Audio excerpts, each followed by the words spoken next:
Good evening, night owls, and welcome to Midnight Reddit Tales.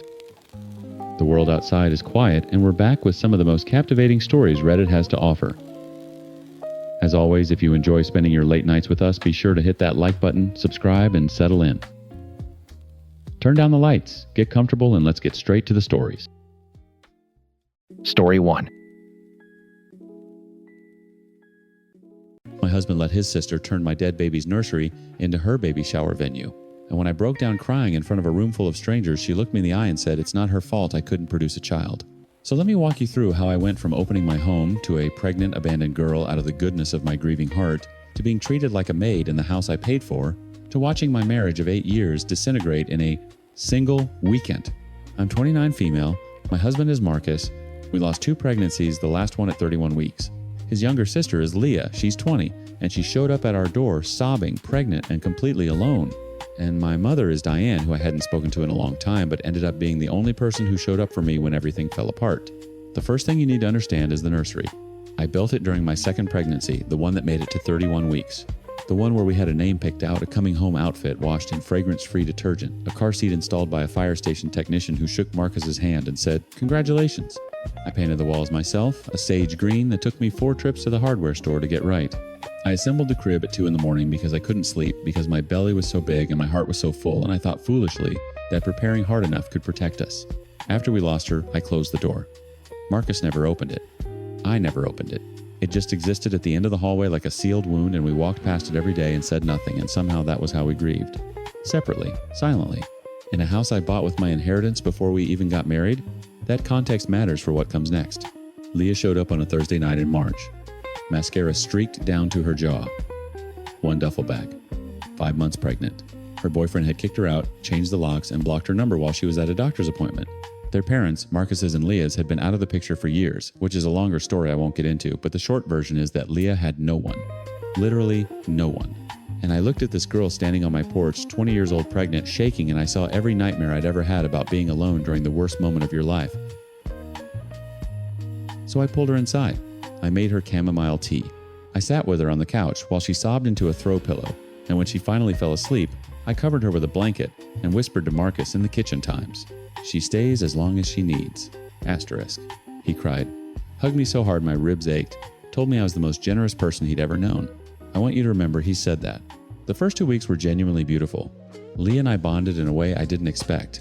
We'd stay up late eating mint chocolate chip ice cream straight from the carton, talking about everything. Her fears about being a single mom, my grief, the weird and terrible and sacred thing that pregnancy is. She'd rest her head on my shoulder and say, "I don't know what I'd do without you." I believed her. I think she even meant it then. The shift was so gradual, I almost can't pinpoint when it started. Week 3, Leah stopped doing her dishes. Not a big deal. She was tired, she was pregnant, I got it, I washed them. Week 4, her clothes migrated from the guest room to every surface in the living room, bras on the couch, socks on the kitchen counter, wet towels on the hardwood. I mentioned it gently. She said her back hurt and she'd get to it. She didn't get to it. Week 5, she asked me to do her laundry. Not asked, told. She was sitting on the couch, scrolling her phone and said without looking up, "Can you throw my stuff in? I'm the pregnant one, so..." That so did a lot of heavy lifting. I did the laundry. I started labeling my food in the fridge because entire meals I'd prepped for the week would vanish overnight. I'd open the fridge Monday morning and find my containers empty, not even rinsed, stacked back on the shelf like a taunt. When I brought it up, Leah said she had cravings and couldn't control them. Marcus said, "She's pregnant, babe. Just buy more." Asterisk. She's pregnant. Asterisk. Those 2 words became the lock on every conversation. Leah left hair in the shower drain. She's pregnant. Leah took over the living room TV for 12 hours a day. She's pregnant. Leah snapped at me for vacuuming too loudly at noon. On a Saturday, she's times pregnant. Asterisk. And I kept swallowing it. Because I knew what it felt like to be pregnant and terrified. Because I knew what it felt like to lose that. Because some broken part of me believed that if I could just take care of this girl and this baby, maybe the universe would notice. Maybe it would count for something. Marcus, meanwhile, was becoming someone I didn't recognize. He hovered over Leah, constantly drove her to every appointment, assembled a registry with her, talked about the baby with an excitement I hadn't seen since we'd lost ours. It hit me one night watching them huddle over her phone, picking out stroller colors that he wasn't helping his sister. He was reliving something, replacing something, and he couldn't see it because he'd never once sat with his grief long enough to look it in the face.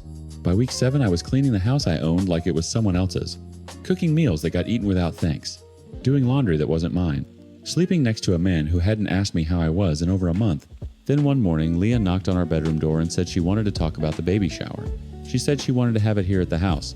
She said she'd already picked a date. And she said she had the perfect room in mind for the gifts and the main setup. My stomach dropped before she even finished the sentence.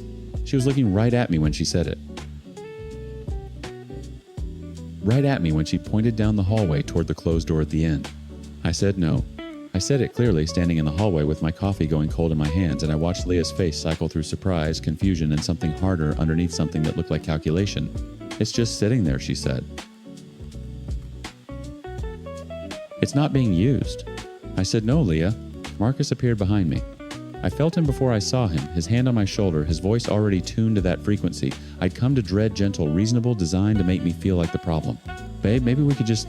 And that was supposed to be the end of it. The baby shower was scheduled for a Saturday. Leah told me she'd moved it to a friend's apartment. She said it casually, almost sweetly, and I felt a wash of relief so strong it made me dizzy. I offered to help set up. She said no, she had it handled. She left that morning with Marcus, who was driving her, and I stood in my quiet house and breathed for what felt like the first time in weeks. I took a bath. I made lunch. I read 40 pages of a novel I'd started before any of this. At around 3 o'clock, I heard the front door open and the unmistakable sound of a crowd. Voices, laughter. A dozen people, maybe more, streaming into my living room with gift bags and balloons. Leah, in the center of it all, radiant, one hand on her belly, the other gesturing people inside like she owned the place. I came downstairs in sweatpants and wet hair. What is this? The venue fell through, Leah said brightly. Last minute. You don't mind, right? I mind it. But there were 15 strangers in my living room already unwrapping paper plates, and Marcus was setting up a speaker on my kitchen counter, and the social pressure of it was so perfectly engineered that I just stood there. Then I heard footsteps above me. Not one set, several. Going up my stairs, down my hallway, toward the closed door. I moved so fast I knocked a gift bag off the banister. I took the stairs 2 at a time and turned the corner, and the door was open. The door was times open, asterisk. Sage green walls. The crib I'd assembled at 2 in the morning. The mobile with the little wooden stars I'd picked because they reminded me of the night sky the week we found out we were having a girl. All of it flooded with light and strangers. Someone had hung a banner across the crib. Asterisk. Welcome Baby Times in gold glitter script, taped directly to the wood I'd sanded by hand. A woman I'd never met was holding up a onesie against the crib rail cooing. Another was taking photos. There were gift bags piled on the changing table where I'd stacked diapers we never used. Oh my God, this setup is Times Adorable Times, someone said. Leah, did you do all this? And Leah, standing in the doorway behind me, smiled. The sound that came out of me wasn't a scream. It was lower than that, more animal. I grabbed the banner and ripped it down so hard the tape took paint with it, and the room went silent, and I turned to face all of them, with my dead daughter's name caught somewhere between my chest and my throat. Get out. Everyone, get out of this room times now, asterisk. They scattered. Leah didn't move. She stood in the doorframe with her arms crossed beneath her belly, and her face had that expression I'd been too generous to name for weeks. Contempt dressed up as inconvenience. You're embarrassing yourself, she said. This was my daughter's room. You times knew times that. It's not my fault you couldn't produce a child. She said it flatly, like a fact, like weather. Why let all this go to waste? I looked past her for Marcus. He was at the end of the hallway. He'd heard everything. I could see it in the way he wouldn't lift his eyes. Marcus. Tell her to leave. Nothing. Marcus. Asterisk. Choose. Asterisk. His mouth opened. Closed. He looked at Leah's belly, then at the floor, and the silence lasted 3 seconds, but I felt every year of our marriage collapse inside it. Both of you get out of my house. They left that night. Leah called me a psycho from the driveway. Marcus carried her bags to his car without a word. He came back the next morning. I was sitting at the kitchen table with coffee I hadn't touched, still wearing the same sweatpants, and he walked in with his key like nothing had detonated 12 hours earlier. He started apologizing, telling me he wanted to make it right. I told him I just needed time away from him. Then he threw it in my face. Well, it's not my fault you lost our children. Maybe this would have never happened. My sister was right. You are selfish. I have never times made my husband feel like he cannot grieve with me. Never made him feel less than because of his pain. I carried that grief like a shared organ carefully, reverently, even when he refused to touch his half. I turned around and slapped him in the face. I never condoned such behavior, and I'm very upset I would ever do that to another human. But I just couldn't deal with this. He took a step back and threw all of my makeup on the floor. Which I get, reaction, adrenaline, I just hit him. But then he broke all of my decor in the bathroom. I yelled at him to stop and that I was sorry, but he just kept going and punched a hole in my bathroom wall. Then he left. Peeled out of the driveway. Gone. I sat on the bathroom floor, surrounded by broken glass and shattered ceramic and the dust from drywall, and I called a number I hadn't dialed in 2 years. My mother picked up on the second ring. Mom. That was all I got out. Diane drove 45 minutes and 30. She walked through my front door, found me still on the bathroom floor, and she knelt down and held me. She didn't say it was going to be okay. She didn't ask what happened. She just held me until I stopped shaking. Then she stood up, pulled out her phone, and started photographing every inch of damage. The hole in the wall, the shattered mirror, the makeup ground into the tile. She moved through the house methodically, the nursery door still open, the tape residue on the crib, the banner crumpled on the floor. You're going to need a locksmith, she said, not looking up from her phone. And a lawyer. In that order. The locksmith came at 4. The attorney answered my email by 6.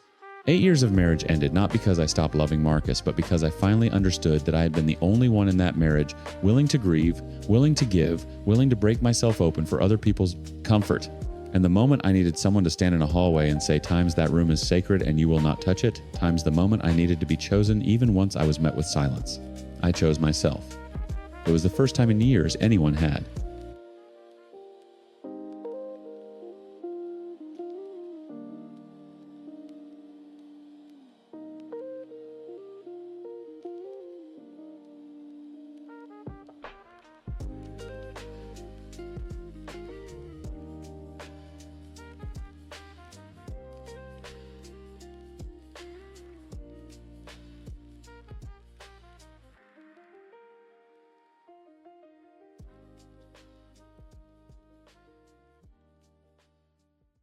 Story 2. My wife told her ex-boyfriend that I love her too much to ever leave, and they both laughed about it. She didn't know I was listening to every single word. So my wife is a social media influencer with hundreds of thousands of followers, and I caught her carrying on a full-blown affair with the ex she swore was out of her life forever. But instead of confronting her right away, I spent weeks collecting every conversation, every lie, every mocking little comment she made about me, and then I used her own playbook against her. The woman who built her career on cameras forgot that cameras work both ways. I'm a 28-year-old data analyst. My wife is Bianca, 27 influencer, brand ambassador, and apparently a world-class liar. The guy she's been sneaking around with is Marcus, her ex-boyfriend of 3 years, who conveniently works at one of the brands she promotes. And my best friend Derek, he's the one who helped me document everything when the time came. Let me give you some background first. I've been cheated on before. Not by Bianca, by a girlfriend in college who spent 6 months making me feel insane for questioning her late nights and locked phone. When the truth finally came out, the betrayal wasn't even the worst part. The worst part was realizing I'd seen every sign and talked myself out of believing my own eyes. I promised myself I'd never do that again. Bianca and I got married 2 years ago after dating for 3. She was already building her platform when we met: lifestyle content, brand partnerships, the whole ecosystem. I didn't mind being part of it. She'd film us cooking together, doing couples Q&As, little date night vlogs. Her followers ate it up. Couple goals, they'd comment. He looks at her like she's the whole universe. And honestly, I did. I was in love with the version of Bianca she showed me, and I thought that version was real. About a year into our marriage, Marcus resurfaced. They dated for 3 years before me, and she always described the breakup as mutual but messy. When his name popped up in her DMs because he'd gotten hired at one of the brands she promoted, she showed me the message herself. Unprompted. "Look, babe, small world," she said, rolling her eyes. I asked if it would be weird. She kissed my forehead and said, "He's nobody. That chapter's been closed for years." I believed her. Because I wanted to. 4 weeks ago, Bianca started working from home more frequently. New content strategy, she said, more authentic, less studio polished. I work remotely too, so in theory, this should have brought us closer. More lunches together, more random coffee breaks, more of the easy intimacy that makes a marriage feel alive. Instead, something shifted. It started small. I'd walk into the living room and she'd switch apps so fast her thumb blurred across the screen. I'd come up behind her at her desk and she'd slam her laptop shut, then laugh it off. "Surprise collab, babe. Can't spoil it." The first time I shrugged. The second time my stomach tightened. By the 5th time, that old alarm system, the one I built in college and never fully dismantled, was screaming. I brought it up gently. "You've been kind of guarded with your phone lately. Everything okay?" And here's what got me. She didn't get defensive. She overcorrected, handed me her phone with this open-wounded expression, scrolled through her recent texts like she was presenting evidence of her own innocence. "See nothing. You can look at anything you want." Every conversation was clean, sanitized. The kind of clean that doesn't happen naturally. That's when I knew. A week later, we went to a get-together with some of her influencer friends. Bianca spent the entire dinner texting under the table. Between bites, between sentences, sometimes mid-sentence. Her friend Tara asked her a question, and Bianca didn't even hear it, just sat there smiling at her screen with a softness I hadn't seen directed at me in weeks. When she caught me watching, she locked the phone and said, "Sorry, Brand, emergency." That night, after she fell asleep, I made her decision. Not an emotional one, a calculated one. I'm a data analyst. Pattern recognition is literally what I do for a living. So I installed a mirroring app on both our phones, hers during a shower the next morning, mine as the receiving end.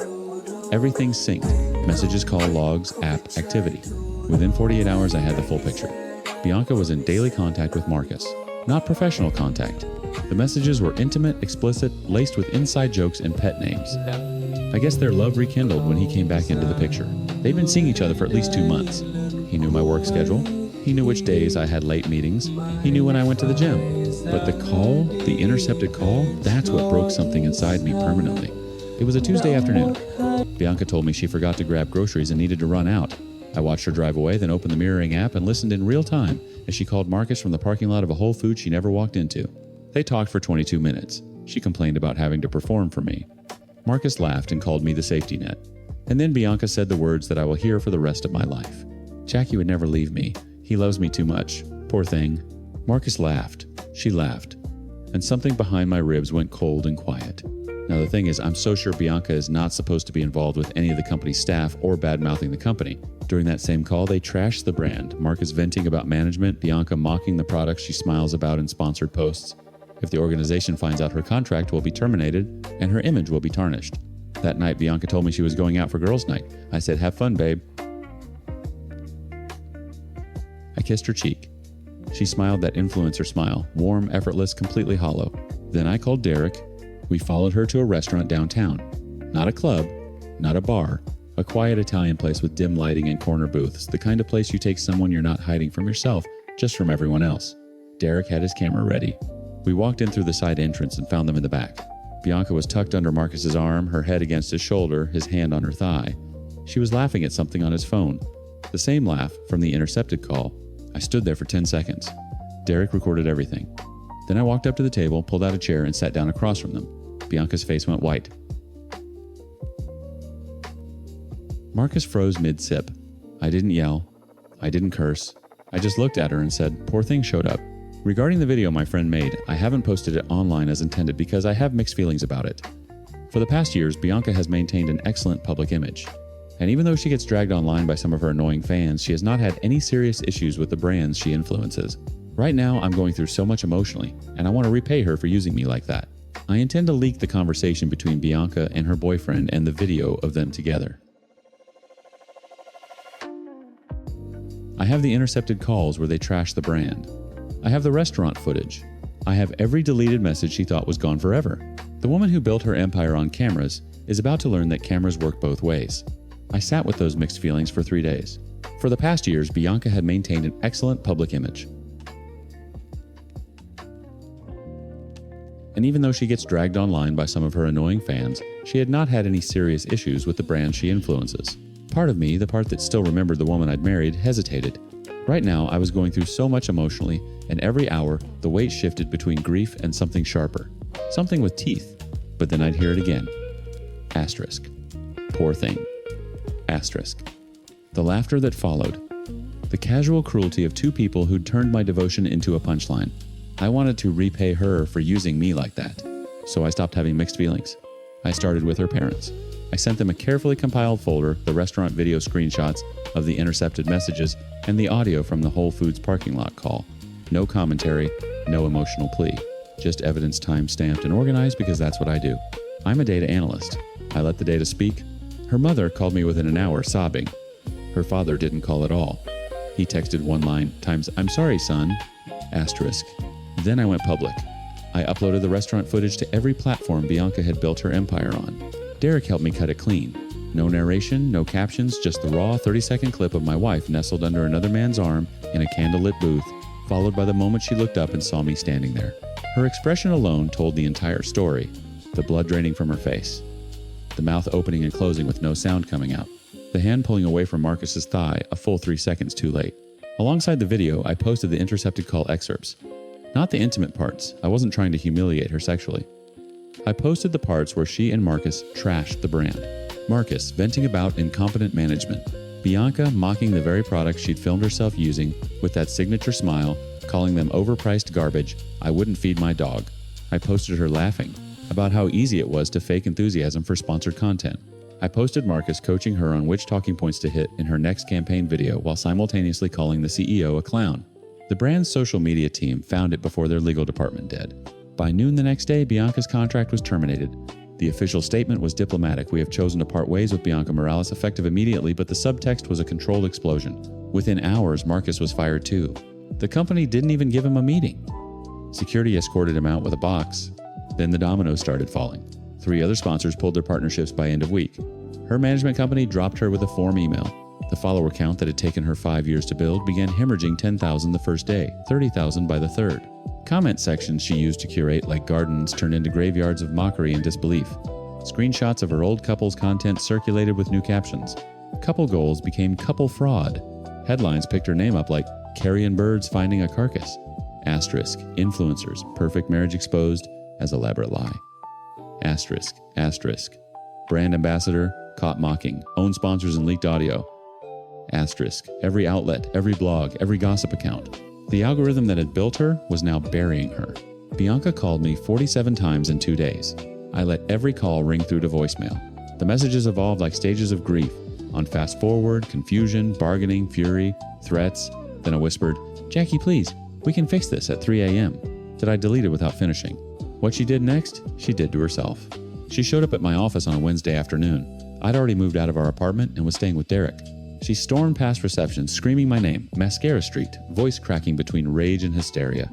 Security removed her in under 4 minutes. 2 coworkers recorded it on their phones. I didn't even go downstairs. That Friday night, she found Derek's address. Derek called me at 11 p.m. "Brother, you need to see this." He'd heard the commotion from his living room and activated the security cameras I'd helped him install 2 years ago, irony layered on irony.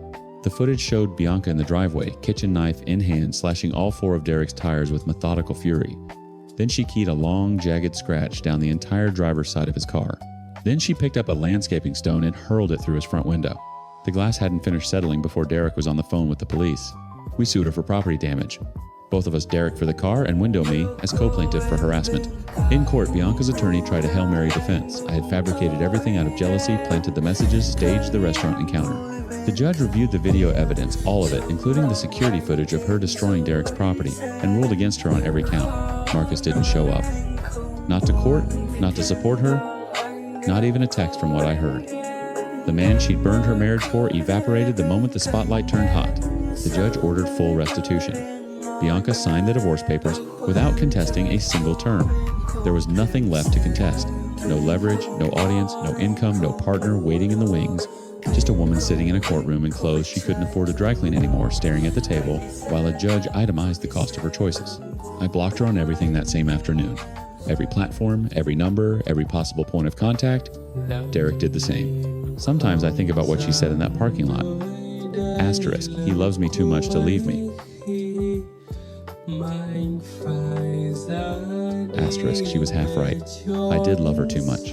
But she confused devotion with weakness. And by the time she realized the difference, the cameras she built her life around had already captured everything. The influencer who lived by the lens died by the lens. And the poor thing walked away free.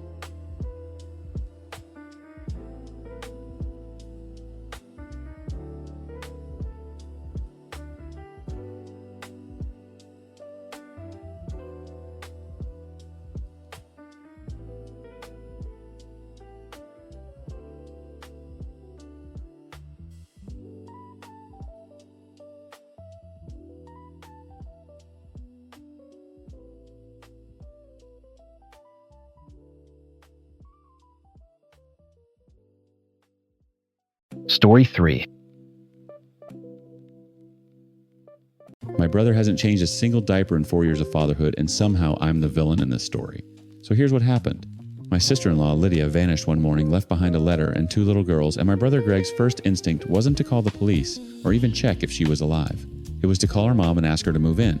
When Mom couldn't stay, he turned to me demanding I either move into his house or take his kids entirely, because apparently fatherhood is just something women do for him. I'm 30 years old, I have my own life, and I am losing my mind. Greg is 34. Lydia is around my age. Our mom Donna is 60, and already stretched thin caring for our dad, Roy, who's 65 and not doing well. And then there's Patrice, Lydia's mom, who knows a lot more than she's letting on. Let me give you the background because it matters. Greg and Lydia got married 6 years ago.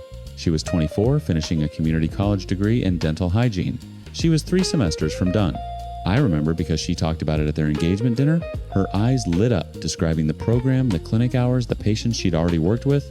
Greg smiled through it the way you smile through a child's piano recital. Patient, tolerant, waiting for it to end. She never finished. After the wedding, Greg decided they didn't need 2 incomes. His words, not mine. What he meant was, he didn't need a wife with somewhere to be that wasn't home. First it was, take a semester off, settle in. Then it was, we're trying for a baby, the timing's bad. Then Maisie came and the conversation was over. Lydia stopped bringing it up. I noticed. Nobody else did, or nobody else cared. By the time Harper was born 2 years later, Lydia had become a ghost in her own house. Quiet, efficient. She cooked, cleaned, managed, 2 kids under 3, handled every appointment, every grocery run, every 2 a.m., fever. Greg worked a decent sales job and came home to a cooked meal and a cold beer like he was clocking into a second shift of being served. I am not exaggerating about the diapers. At Maisie's 3rd birthday party, I watched Greg hand Harper mid-blowout, screaming directly to Lydia, who was frosting a cake with one hand and keeping Maisie from sticking her fingers in a candle with the other. He said, "She needs you," and walked back to the living room to watch football with Roy. I looked at my mother. Donna looked at the floor. That's the house Lydia left. The letter was short. Lydia didn't explain much, just said she was sorry she loved the girls and she couldn't do this anymore. She asked Greg to be the father he'd never been. She left it on the kitchen counter next to a week's worth of pre-made meals and labeled Tupperware. Even in leaving, she took care of him. Greg called Donna at 6:47 a.m. I know the exact time because Donna called me at 6:52 already crying. Not because Lydia was missing, because Greg was asking her to come stay. He can't handle the girls alone, she said. He doesn't know their routines. They're his children, I said. I know, but his children. Silence. Then I'll just go for a few days. Until he sorts it out. She went for 11 days. During those 11 days, Greg did not call the police, did not contact Lydia's friends, did not call Patrice, did not Google how to make oatmeal.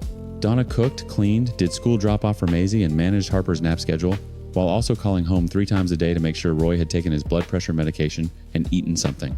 Roy, to his credit, lasted 9 days before he called Greg directly and said, "Send my wife home. I'm not dying alone, so you can have a maid." Roy is not a gentle man. But he wasn't wrong. When Donna came home, Greg called me. Not to ask how I was, not to update me on the girls.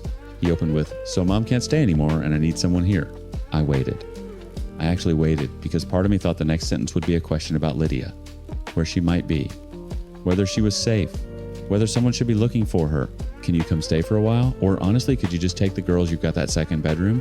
My second bedroom is my office. I work from home. I freelance. That room is how I pay rent. Greg. Have you called the police? She left a note. She wasn't kidnapped. Have you called Patrice? Lydia's mom. Why would I call her? Because your wife is times missing asterisk. She's not missing, she left. There's a difference. I need help with the girls, not a detective. I pressed my thumbnail into my palm so hard it left a crescent mark that lasted an hour. I'm not moving into your house. Then I'm not taking your children. So what am I supposed to do? Be their father. He hung up on me. Within 48 hours, I'd gotten calls from Donna, Roy, and Greg's best friend Mike, all delivering variations of the same message times. You're being selfish. Those are your nieces. Family steps up. Asterisk, Donna cried. Roy called me cold. Mike, who I've spoken to maybe 6 times in my life, told me I'd regret this when the girls were older. Nobody, not one person said Greg should learn to parent. Not once. The entire family was engaged in a frantic search, not for Lydia, but for the next woman willing to erase herself into that house. I held the line. But the comments on my original post started worrying me. People were asking hard questions. Asterisk. Has anyone actually confirmed Lydia is alive? Have you checked with her mother? This sounds like it could be something worse than leaving. Asterisk. So on day 14, hands shaking, I called Patrice. She picked up on the first ring. And the second I said, I just want to make sure Lydia is safe. Greg hasn't filed a police report, but I'm thinking maybe someone should. Her voice went tight and fast in a way that made every hair on my arm stand up. Please, she said. Please don't file anything. The silence on Patrice's end lasted 3 seconds. It felt like 30. Patrice, I said carefully. Why not? She's safe. That's all I can tell you. She's safe, and she's working on things. Please. If someone files a report, they'll look for her, and if they find her voice cracked, not the way Donna's cracks, which is performative, designed to pull you into compliance. Patrice cracked like a window hit by a rock, sudden, structural, irreversible. She can't come back to that house, Patrice said. You understand, she times cannot asterisk. I understood. I'd understood since the engagement dinner. Did you help her leave? Another silence. Then very quietly, I drove her to the bus station. I sat down on my kitchen floor. Not because I was shocked, because my legs decided independently of my brain that this conversation required a lower center of gravity. I pressed my back against the cabinet and stared at the ceiling. Where is she? I can't tell you that. I'm not going to tell Greg. I know you're not. But I promised her. She's somewhere she can finish. That's all I'll say. Asterisk. Finish. Asterisk. 3 semesters. 6 years late. I closed my eyes and saw Lydia at that engagement dinner, describing the bite wing x-ray technique she'd perfected, and Greg checking his phone under the table. Patrice. The girls. I know. Her voice went thin as paper. You think I don't know. You think I sleep. Someone has to. She'll call you, Patrice said. Give her a day. She'll call you herself. Just please. No police, no reports, no Greg. She hung up before I could answer. Lydia called at 1140 p.m. The next night, from a number with an area code I didn't recognize. I was still awake. I'd been awake since Patrice's call, more or less running every scenario through my head, like cards through a shuffler. None of them came up clean. It's me, she said. Her voice was different. Not broken, not hollow. Asterisk. Stripped. Asterisk. Like someone who'd sanded off every unnecessary layer and was speaking from raw wood. Are you okay? I'm enrolled. Started Monday. I have a room.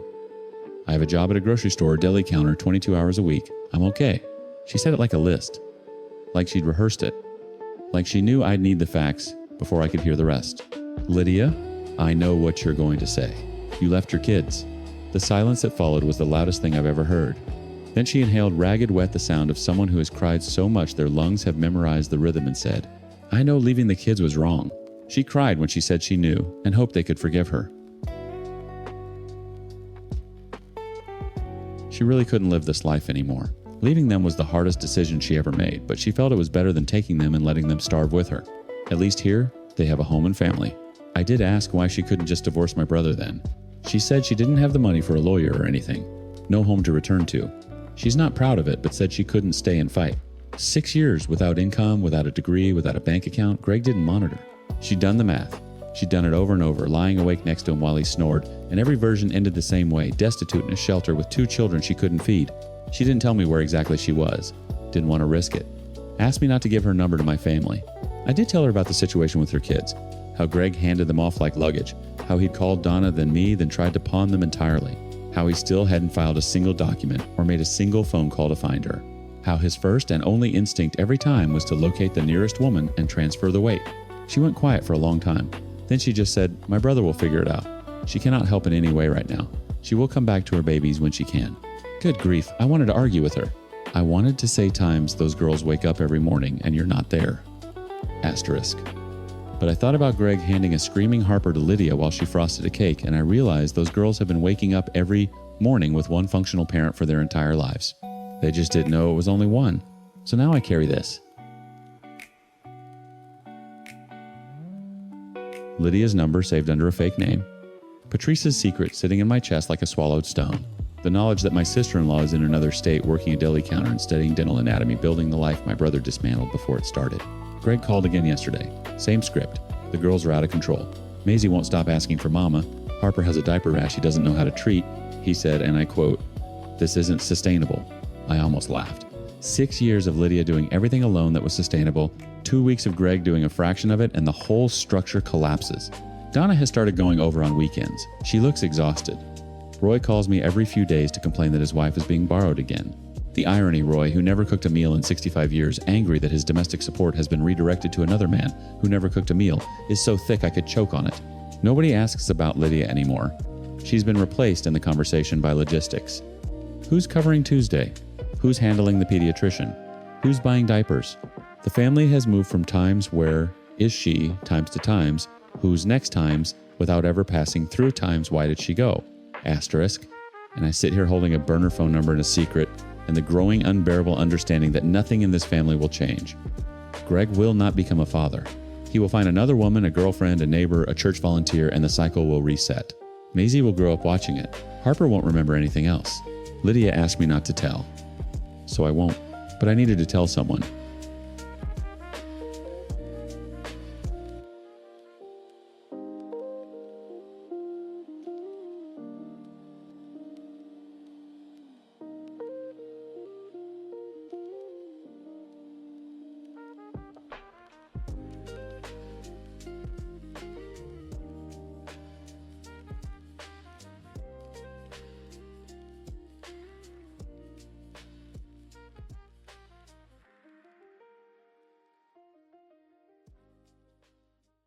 Story 4. She proposed to me at my own birthday party, got down on one knee in front of my entire family, and 2 days later I found out the baby wasn't even mine. Actually, it gets worse. It wasn't his either. So, my girlfriend cheated on me with a wealthy DJ, got pregnant, couldn't pin down who the father was out of at least 4 different men, and then tried to convince me to just raise the baby anyway because I was, and I quote, already here. When I refused, her entire world collapsed, like the house of cards she'd been building for months. I'm 27 male. My girlfriend was Mia, 25, and I genuinely believe she was the first woman who ever loved me with her whole heart. Then there was the DJ, some rich guy in his 30s who funded Mia's designer lifestyle until he realized he wasn't the only one funding it. This is how it all started. Mia and I met through mutual friends at a cookout 2 summers ago. She was the kind of woman who made you feel like the only person in the room. Not in a flashy way, she'd just listen. Really listen. She'd remember the small things I said weeks later and bring them up like she'd been holding them close.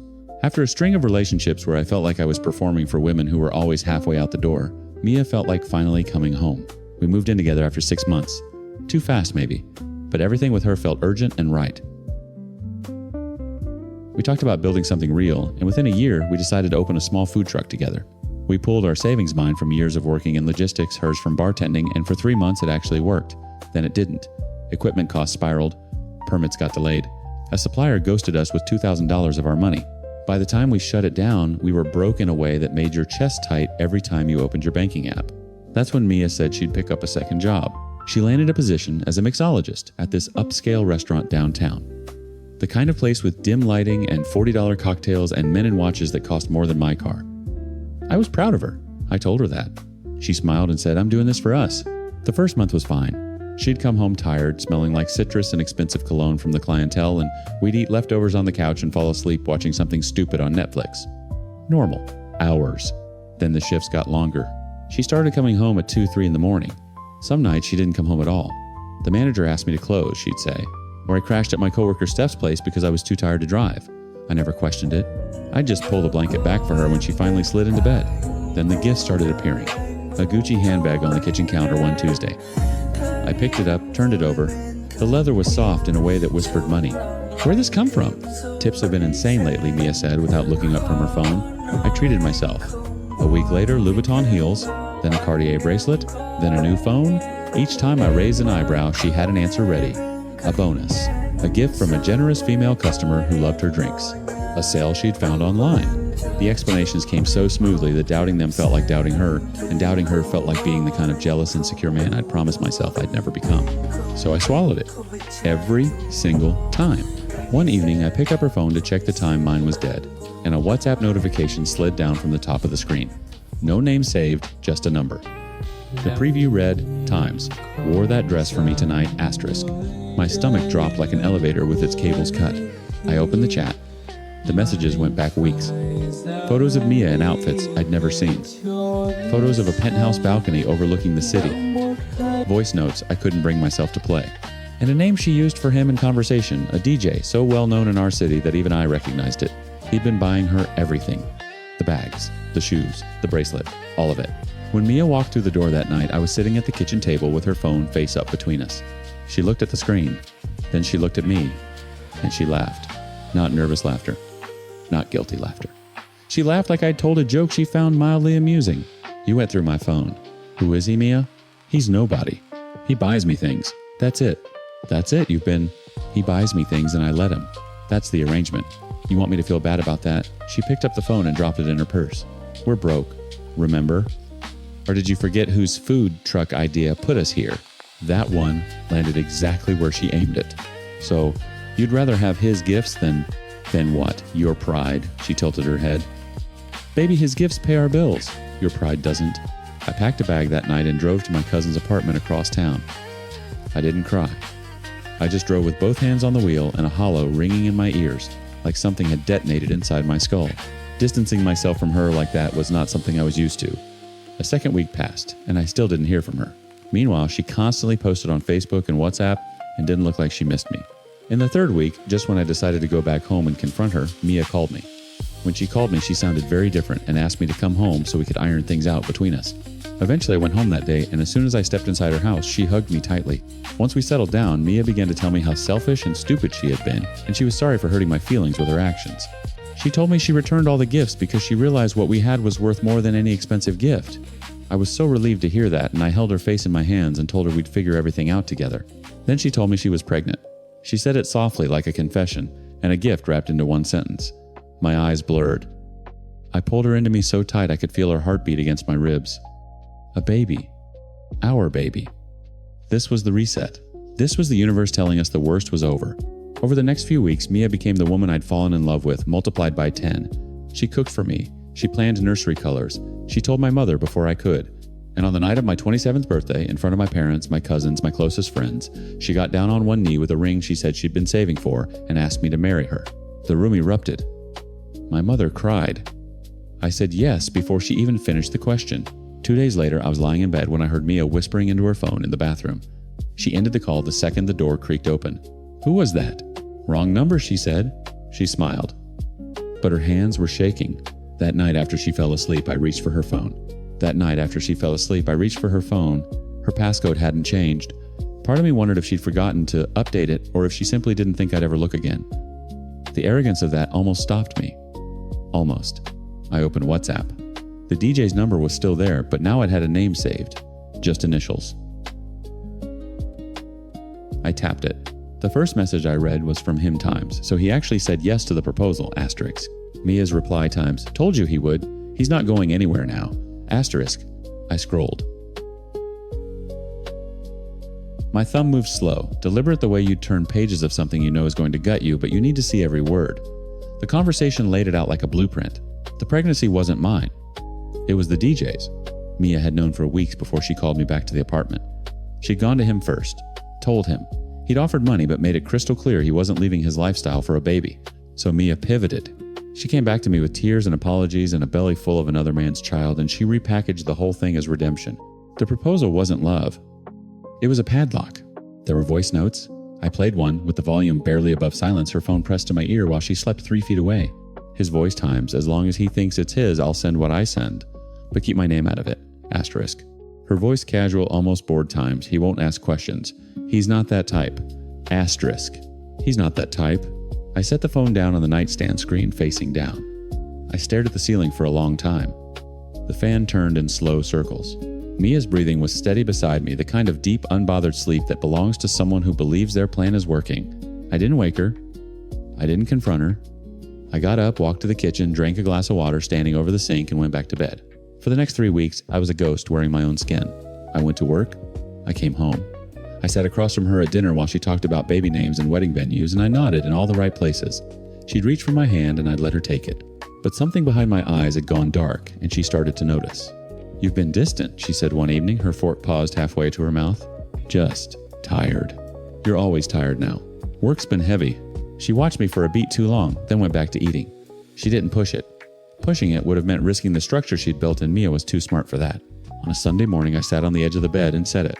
I want a paternity test. The silence that followed had a texture. Thick, pressurized, like the air before a storm cell breaks. Mia turned from the mirror where she'd been moisturizing her face. Her hands were still glistening. What? A paternity test. Before the baby comes. Why would you? Her voice cracked. Not from sadness. From calculation breaking down in real time. Why would you ask me that? Because I need to know. You do know. You know this is your baby. You know that. Then the test shouldn't be a problem. That's when the performance started. Tears first instant heavy rolling down her cheeks like she turned on a faucet. Then the accusations. I was paranoid. I was toxic. I was punishing her for the DJ situation that she'd already apologized for. Then insults. I was weak. I was pathetic. No wonder she'd looked elsewhere. Then back to tears, a full cycle in under 5 minutes. I watched all of it like a man watching weather through a window. I'll be gone by morning, I said. You're not going anywhere. I already know Mia. She stopped. Mid-sentence, mid-breath. Her mouth stayed open, but nothing came out. I watched the exact moment she understood that the walls she'd built weren't keeping me in anymore. They were closing in on her. That night I packed while she sat on the couch staring at nothing. I didn't take everything, just what mattered. At the door I left a note on the counter. 4 sentences. I told her I'd read the messages. I told her I knew about the DJ, the money arrangement, the plan to pass off the baby as mine. I told her not to call me. She called 11 times before sunrise. On the 12th call, 2 days later, I answered. I don't know why. Maybe I needed to hear her say it out loud so the last thread of doubt could finally snap. What she said was worse than anything I'd imagined. It's not his either. What? The DJ. He did his own test. It's not his baby. Her voice was flat now, stripped of performance. He's gone. Blocked me on everything. Then whose is it? A long pause. I could hear her breathing ragged and wet. I don't know. There were others. 4 maybe. I don't know which one. I pulled the phone away from my ear. Her voice kept going tinny and small like something trapped in a jar. I brought it back. You could still be the father. You could just be the father. You don't need a test to be a dad. You just need to show up. Please. I'm alone. Everyone left. Steph won't talk to me. My girls found out, and they please. Just come back. You don't even have to love me. Just be here. I listened to every word. I owed myself that hearing the full shape of what I'd almost built my life around. Then I hung up, and I blocked her number. The last thing I heard through mutual friends was that the DJ had already moved cities. 2 of the 4 men she'd named denied ever being with her. Her coworker, Steph, had told their entire social circle the truth after Mia tried to borrow money using the pregnancy as leverage. Her friends didn't leave all at once. They left in a slow, disgusted trickle, the way people back away from someone they realize they never actually knew. Mia was left exactly where her own architecture led alone, unemployed, pregnant, by a man she couldn't identify with. Every safety net she'd woven from other people's trust finally unraveled beneath her. I think about it sometimes. Not her. The version of me that sat at that kitchen table the first time and swallowed the lie because the alternative meant admitting that the one person who felt like home was just a house with no foundation. That man doesn't exist anymore. I made sure of it.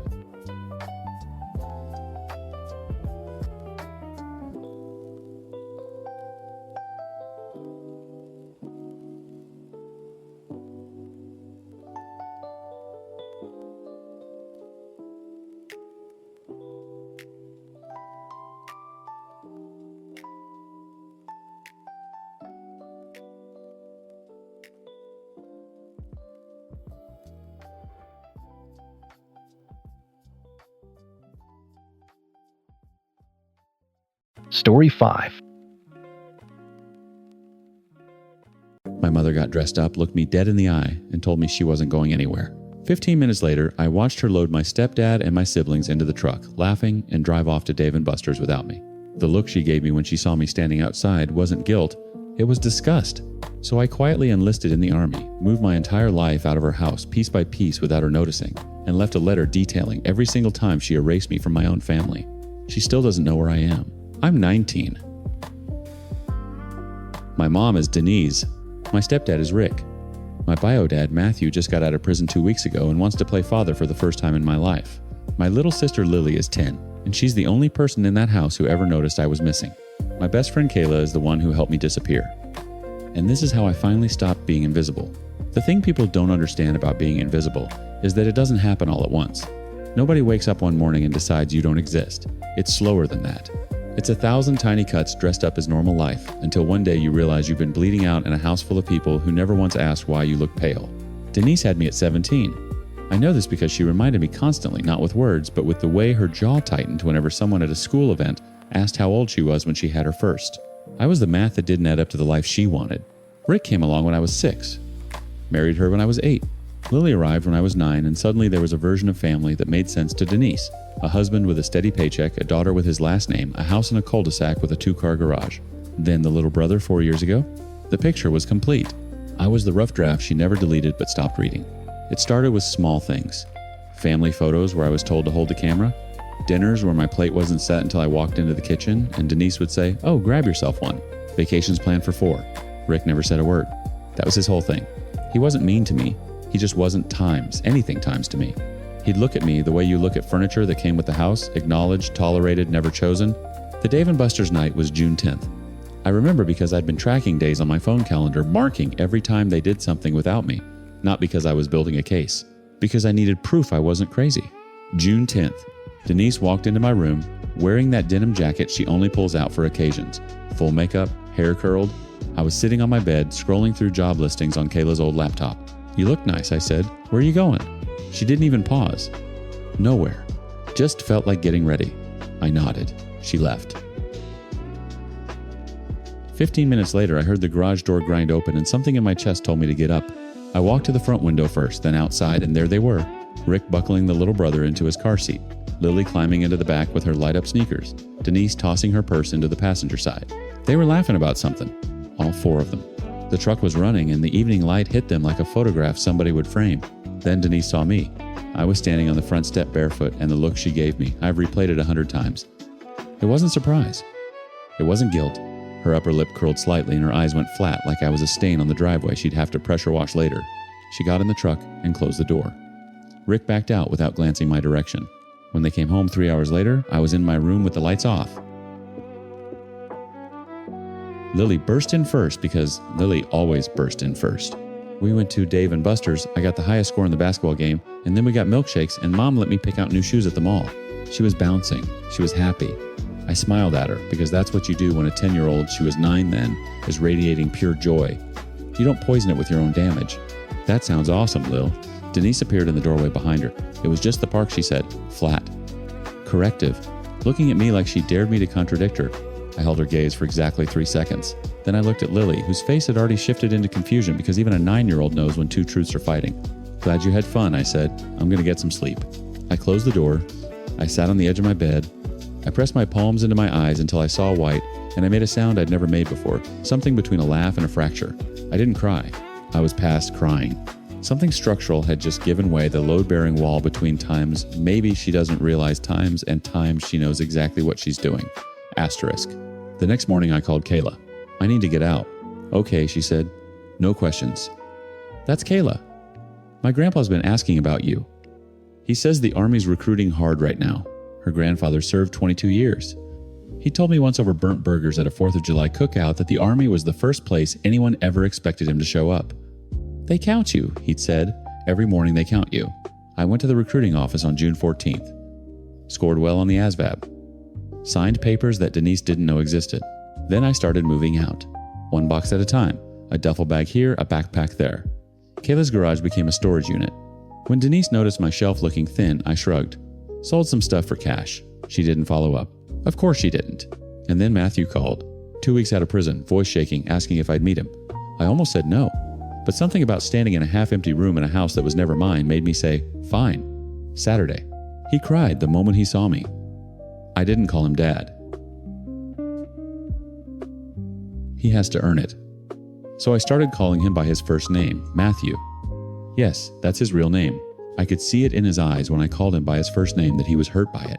But he accepted the fact that he wasn't there for me growing up. And these are the consequences. I'll give you a chance, I told him. 1. Don't waste it. He nodded, tears running into his beard, and for the first time in my life, a parent was crying times for times me. June 23rd. Everything I owned was out of Denise's house. My room looked the same if you didn't open drawers. The letter was written 4 pages, front and back, every exclusion cataloged in black ink. Tomorrow was June 24th. Tomorrow I was gone. But first I had to say goodbye to Lily. The night of June 23rd, I sat on Lily's bedroom floor while she showed me a bracelet she'd made at day camp. Purple and white beads slightly lopsided with a plastic letter L dangling from the clasp. Her birthday was that weekend. She was turning 10. I'd already hidden her gift in Kayla's garage, a sketchbook, and a set of those markers she'd been eyeing at Target for months. I'd have to figure out how to get it to her. "You're being weird," she said. "I'm always weird. Weirder than normal weird."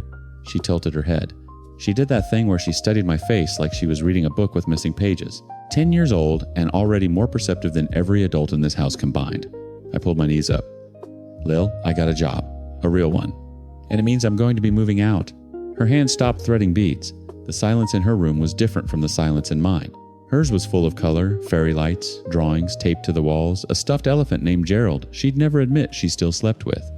Mine was full of absence. Moving out where? Somewhere good. Somewhere I need to be. Her bottom lip did that thing. That trimmer she fights because she's decided 10 is too old for crying. She lost the fight. "Are you going to come visit us?" Asterisk. Us. Asterisk, not me. Us. She included the little brother who was asleep down the hall and wouldn't remember any of this. She was already carrying people the way I'd been carrying people my whole life. "Yes," I said. "When I have the time, I will. Promise. Promise." She crawled into my lap like she was 6 again, and I held her, and I memorized the weight of her because I didn't know when I'd feel it next. She smelled like strawberry shampoo and the chlorine from the neighborhood pool. My little brother was still too young to understand any of this. He'd wake up tomorrow and my door would be open and my bed would be made and he'd wander in looking for me the way he sometimes did, holding a dinosaur wanting me to make it roar. Someone would redirect him. He'd forget. Kids that age are built to forget. I wasn't built that way. June 24th. I woke at 5:40 a.m. without an alarm. The house was silent in that thick, early morning way where even the air conditioner sounds like it's holding its breath. I got dressed in the bathroom. Jeans. A plain black shirt. Sneakers I'd already broken in because Kayla's grandfather told me never to show up to anything important in new shoes. The letter was in my back pocket, folded into a square, so tight the creases had turned white. I walked through the house one last time. The kitchen, where my plate was never set. The living room where the family photos lived, Rick and Denise's wedding, Lily's first birthday, the little brother's hospital portrait. I was in exactly one frame, a school photo from 5th grade hung in the hallway near the bathroom where guests wouldn't linger.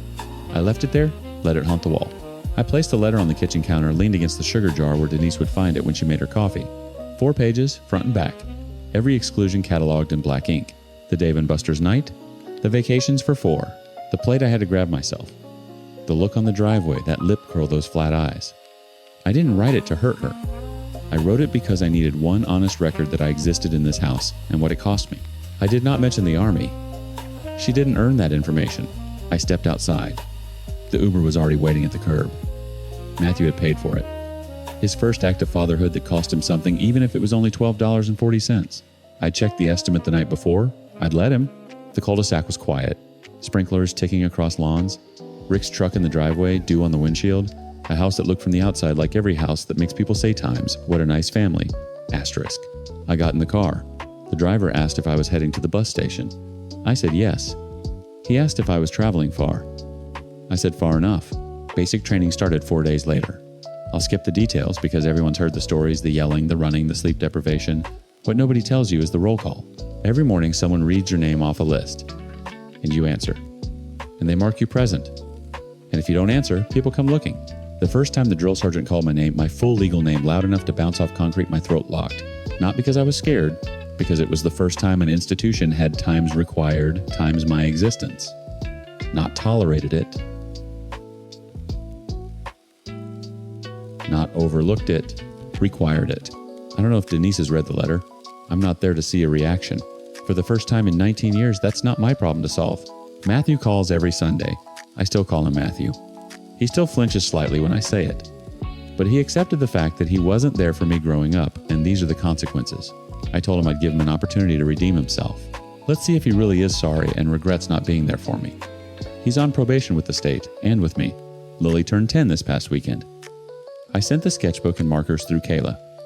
She sent me a photo of Lily holding them up, grinning so wide her eyes disappeared. She'd made me another bracelet, purple and white. This time the letter dangling from it was an L. It was mine. I keep it in my locker. Every morning after roll call, I see it. And I think about a house in a cul-de-sac where nobody counts heads and a barracks where they count every single one. They count you. Every morning they count you.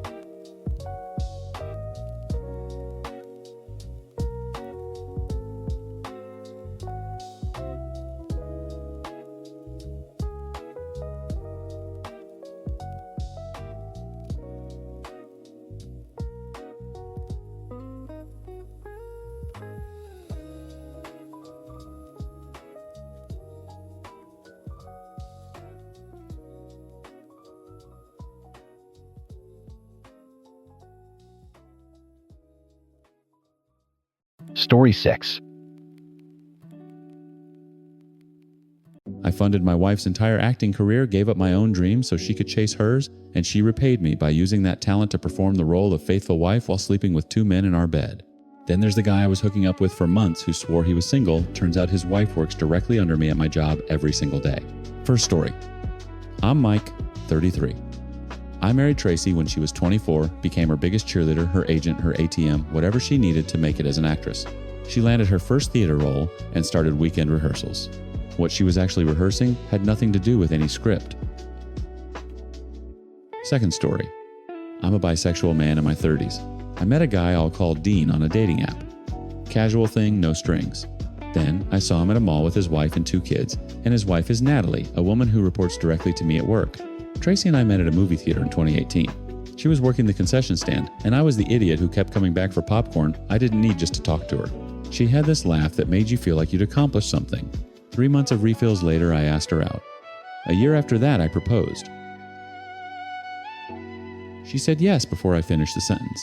What people don't understand is that Tracy wasn't always the person she became. Early on, she was warm, present. She'd fall asleep on my shoulder during bad movies and wake up pretending she'd watched the whole thing. She told me on our 3rd date that she wanted to be an actress, and the way her eyes lit up, I believed in her dream before I even believed in us. So I invested. Not blindly, but deliberately. I had my own ambitions. I'd been saving to open a small recording studio. Music production was my thing since college. But Tracy kept getting rejected from auditions, and each rejection carved a little more light out of her. I couldn't watch that. I redirected the studio fund into acting classes, headshots, a vocal coach, a better wardrobe for callbacks. Eric, my best friend since high school, told me I was being stupid. You're building her a ladder, Mike. What happens when she climbs it and doesn't look down? I told him he was cynical. That's what I always told him. We agreed to postpone having kids. Tracy said she needed to establish herself first, and I respected that. I picked up extra freelance work to cover the gap while she went to workshops and open calls. I drove her to auditions 2 hours away. I read lines with her at midnight when she couldn't sleep. I was the audience before she ever had one. Then, 14 months ago, she got the call. A local theater company cast her in an original production, a real role, not background work. Tracy screamed so loud the neighbors knocked on our door. That night we celebrated like we were 21 again. I remember thinking, times, this is what it was all for.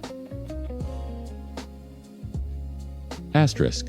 Rehearsals started on weekends, Saturday mornings, sometimes running into Sunday.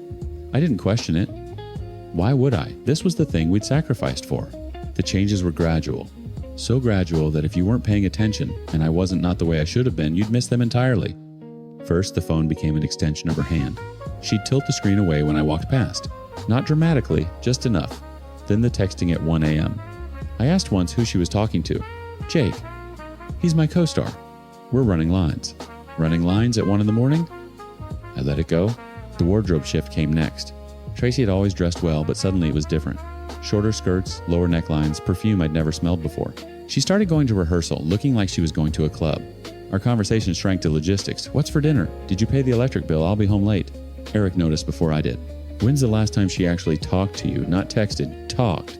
I couldn't answer. One night I tried to initiate something in bed. Tracy rolled over and said she was exhausted from rehearsal. Fair enough.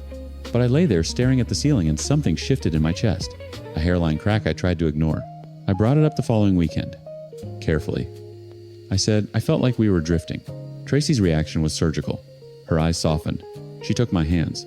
She said, baby, I'm just stressed. This role is everything I've worked for. You know that better than anyone. Then she kissed my forehead and delivered the line I'll never forget. Only a foolish woman would cheat on you, Mike. And I believed her. Because she was a good actress. The best I'd ever seen. The next week, Eric showed me a photo someone had posted on Instagram. Tracy, at a bar with a blonde guy, his arm draped over her shoulder. She told me she was at a late rehearsal. That doesn't look like blocking a scene to me, Eric said. My hands went cold. I confronted Tracy. She exploded. That's Chris from the cast. We all went out after rehearsal. You're going to police who I stand next to now. She turned it on me so fast I ended up apologizing. But the crack was widening. I couldn't sleep. I started checking the phone bill, dozens of calls to one number, some lasting over an hour. I Googled the number. No name attached. I hired a private investigator. A quiet guy in his 40s who looked like he'd heard every version of this story and none of them surprised him anymore. He didn't judge. He just asked for dates, times, and a photo of Tracy. Within 2 weeks, he had documentation. Tracy and the blonde, Chris meeting at a coffee shop that turned into his car that turned into a makeout session in a parking garage. Photos time-stamped. Then the overnight, Tracy told me she was going to a friend's birthday party and would crash there. The PI followed her straight to Chris's apartment. She didn't leave until 11 the next morning. I sat in my car in the PI's office parking lot and read the report 3 times. Every photo felt like a knife wound I'd already been carrying without knowing where the blood was coming from. Now that I think of it, I should have started my investigation from the moment our communication dropped and she upgraded her wardrobe. But is that how marriage is meant to be? Suspect your spouse every time something shifts? I wasn't a simp who over-pampered Tracy or anything. We shared the bills, she did most of the chores, and I always controlled my emotions around her. I'm saying this because I've seen stories where most men ignore the red flags. I thought I was different. I wasn't. The PI called me on a Thursday. I was supposed to be out of town for a work trip through Friday. He said, "Come home early. Tonight, I'll drive." I got in his car at 9 p.m. We pulled onto my street at 10:15. There was a blue Toyota Venza parked in my driveway. I didn't knock on my own front door. I want you to understand that. A man shouldn't have to knock on his own front door. The PI stayed 2 steps behind me. I turned the key slowly, not because I was being strategic, but because my hands were shaking so badly, the lock felt like a combination safe. The house was dim. Living room empty. 2 wine glasses on the counter, one with lipstick, one without. Music playing from the bedroom, our bedroom. Something with bass I didn't recognize. I stood at the bottom of the stairs and heard laughter. Tracy's laugh. The one that used to make me feel like I'd accomplished something. The PI put his hand on my shoulder. "I'm recording. Don't touch anyone." I took the stairs 3 at a time. The door wasn't even locked. She hadn't even bothered to lock the door. What I saw when I pushed it open will live behind my eyes for the rest of my life. Tracy was handcuffed to the headboard, our headboard, the one we'd picked out together from a furniture store in Raleigh, and Chris the blonde was on top of her, but there was a second man, someone I'd never seen. He was positioned behind Chris, involved in a way I don't need to describe because the image has already burned itself into a place no amount of therapy will reach. 3 people, my bed, my sheets, my wife. Tracy saw me first. Her face went through every stage of grief in about 2 seconds. Shock, terror, something that almost looked like relief, and then the actress kicked in. Even handcuffed to a bed with 2 men, she defaulted to performance. Mike, wait. We were just rehearsing. Rehearsing. Handcuffed to the bed. With 2 men. Rehearsing. I lunged. Not at her. At Chris. The PI caught me from behind, both arms wrapped around my chest, and I'm not a small guy, but he held me like he'd done this 100 times. He probably had. "Not worth it," he said in my ear. "I have everything. It's done." Chris scrambled off the bed, grabbing his jeans from the floor. The second man was already halfway to the window like he was considering a 2-story jump. Tracy was pulling at the handcuffs, screaming my name, mascara running. "Mike, please listen to me." "Who has the key?" I asked. My voice sounded like someone else's. Flat. Mechanical. Chris fumbled in his pocket and tossed a small key onto the bed without looking at me. He and the other man were out of the room in under a minute. I heard the front door slam, then the Venza starting. I didn't uncuff her. I turned around and walked downstairs. The PI followed. I sat on the couch for 11 minutes. I know because I watched the clock on the microwave. Tracy eventually freed herself. She must have reached the key and came down wrapped in the sheet from our bed. "Mike, I know what that looked like. Get out. Can we just get out?"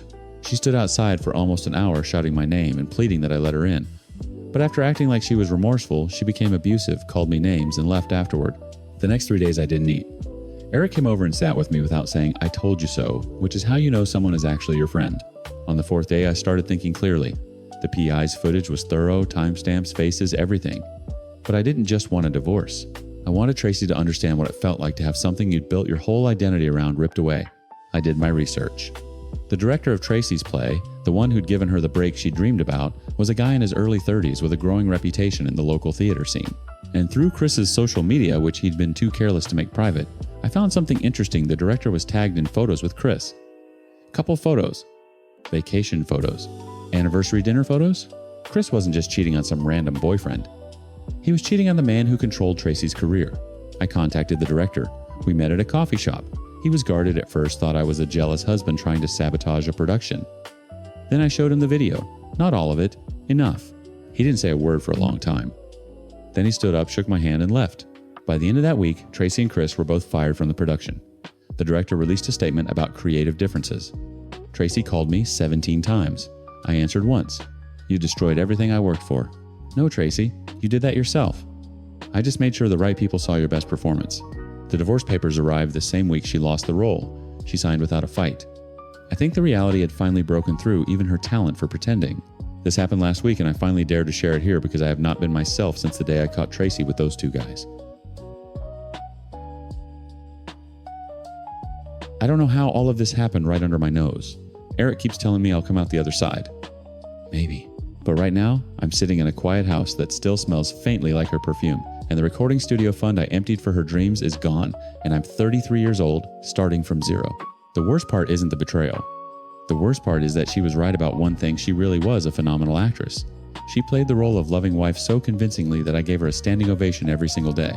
I just didn't realize the show was never for me.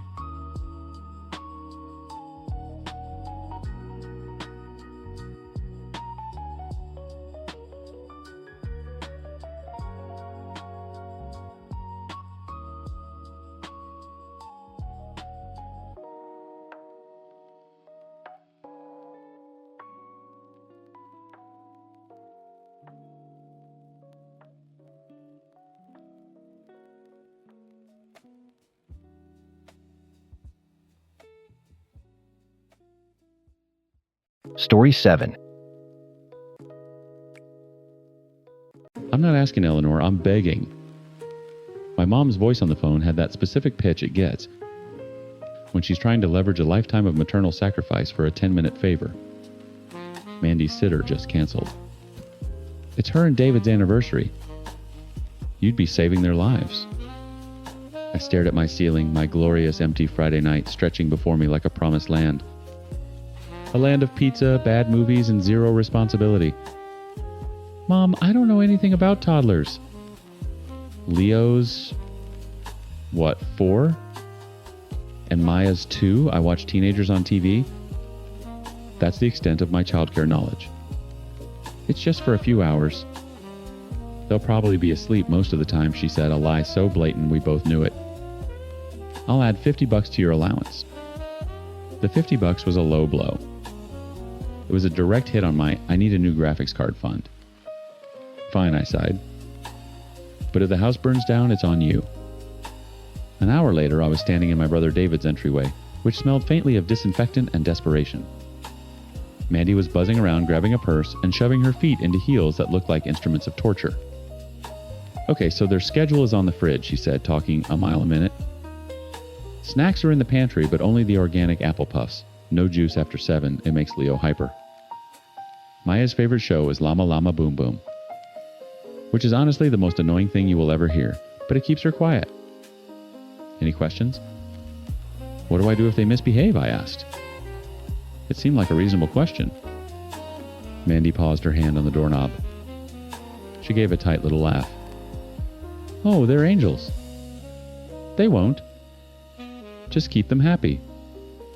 She glanced at her watch. David's waiting in the car. Have fun. Then she was gone. The silence lasted for about 4 seconds. Then a small human cannonball, who I assumed was Leo, launched himself from the top of the stairs, landing on the sofa with a thud that shook the floor. He was followed by a tinier, squealing echo Maya, who promptly tried to copy him and face-planted on a cushion. We're playing Volcano, Leo announced, pointing a sticky finger at me. You're the hot lava. Okay, I said, trying to sound like a fun, capable babysitter. Rules of the volcano. There are no rules, he shrieked with glee, and proceeded to prove it by pulling every single cushion off the couch and throwing them onto the floor. Maya, his loyal apprentice, started ripping pages out of a magazine and scattering them like confetti. This was not keeping them happy. This was surviving the apocalypse. I managed to wrangle them to the kitchen table with the promise of the organic apple puffs. They took one look at the beige airy crisps and revolted. I want chippies, Leo demanded, crossing his little arms. Chippies, Maya echoed, banging her fists on the table. Mandy said, just these puffs, I tried to reason. Leo's face crumpled.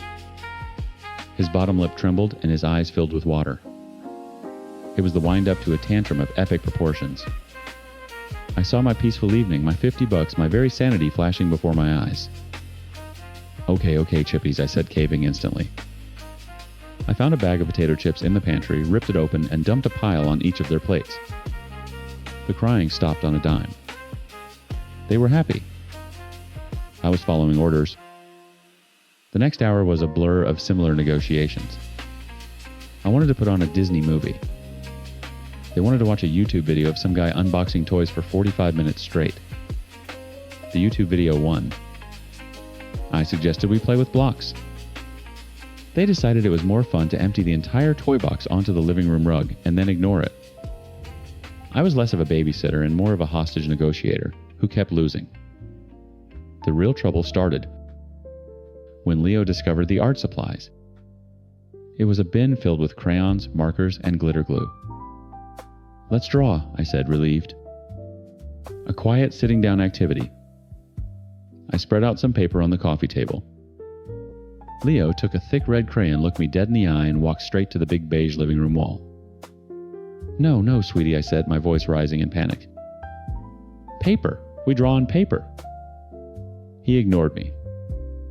With a triumphant grin, he dragged the crayon across the paint, leaving a waxy, blood-red gash. Maya, seeing her brother's masterpiece, grabbed a blue marker and scribbled a chaotic circle next to it. Okay, that's enough, I said, my tone shifting from fun babysitter to panicked fraud. I gently tried to take the crayon from Leo. He screamed. It wasn't a normal kid scream. It was a piercing, guttural shriek that vibrated through my bones. He dropped to the floor, kicking his legs and pounding his fists. My crayon, it's mine. Maya, in solidarity, threw the blue marker across the room. It hit a picture frame with a crack. My mind went blank. I had no tools for this. What did adults do? I tried to picture my own childhood. Vague images of being sent to my room surfaced. A timeout. That was a thing, right? Leo, I said, trying to sound firm over his wails. If you draw on the walls and scream, you have to have a timeout. I pointed to a small armchair in the corner of the room. You need to sit there for 2 minutes and calm down. He just screamed louder, arching his back. I made a terrible split-second decision. I hooked my hands under his arms and lifted him. He went rigid, all flailing limbs and fury. He was surprisingly strong. I half-carried, half-dragged him over to the chair and sat him down. You stay here, I commanded, feeling my heart pound. He stayed for exactly 1 second before scrambling off the chair and running, still screaming, into the kitchen. I chased after him. He grabbed the bag of chips from the table and, in a final act of defiance, dumped the entire thing onto the floor. A salty, greasy explosion of crumbs and broken chips. Maya, who had been watching the whole spectacle with wide, silent eyes, promptly burst into tears.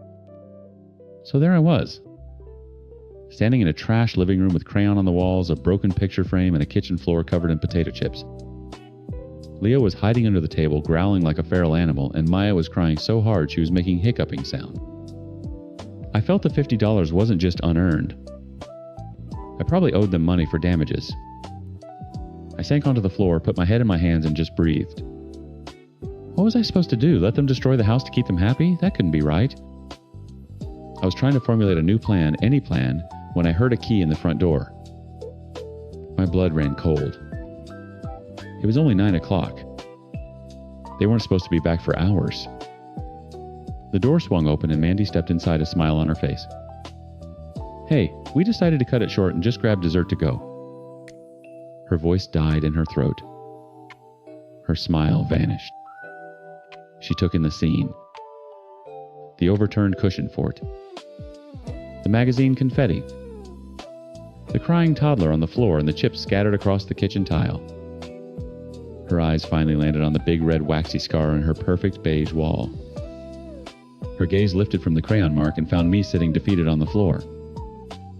Her expression was perfectly still, but her eyes were brewing a storm. What did you do? She whispered, her voice dangerously quiet. Leo, sensing a shift in the atmospheric pressure, stopped growling and scurried out from under the table. He ran to his mom and buried his face in her legs. Maya's crying intensified, becoming a performance piece for the new audience. I tried to put him in a timeout, I said, getting to my feet. My voice was shaky. He drew on the wall, so I told him to sit in the chair. Mandy's eyes flicked from the wall to me, to the armchair in the corner, as if connecting pieces of evidence at a crime scene. The anger I expected to see about the trashed house wasn't there. It was being replaced by something colder, sharper. You what? A timeout, I repeated, confused. He was screaming and drawing on the wall. I didn't know what else to do.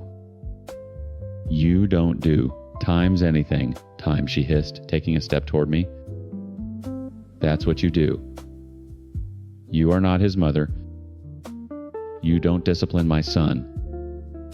I was floored. He was destroying your house. I was trying to stop him. By physically restraining him, by punishing him, her voice was rising now, a venomous crescendo.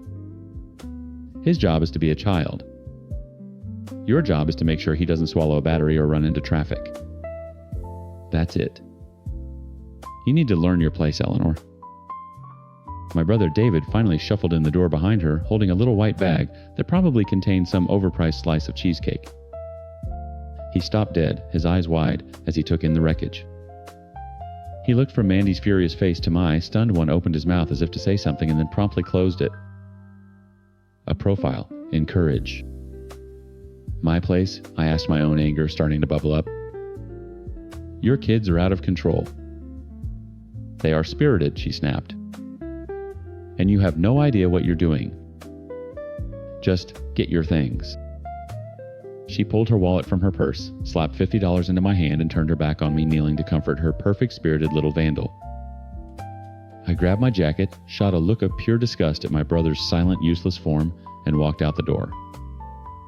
The following Friday, my phone rang. The caller ID said Mandy. I stared at it until it went to voicemail. A minute later, a text popped up. Mandy?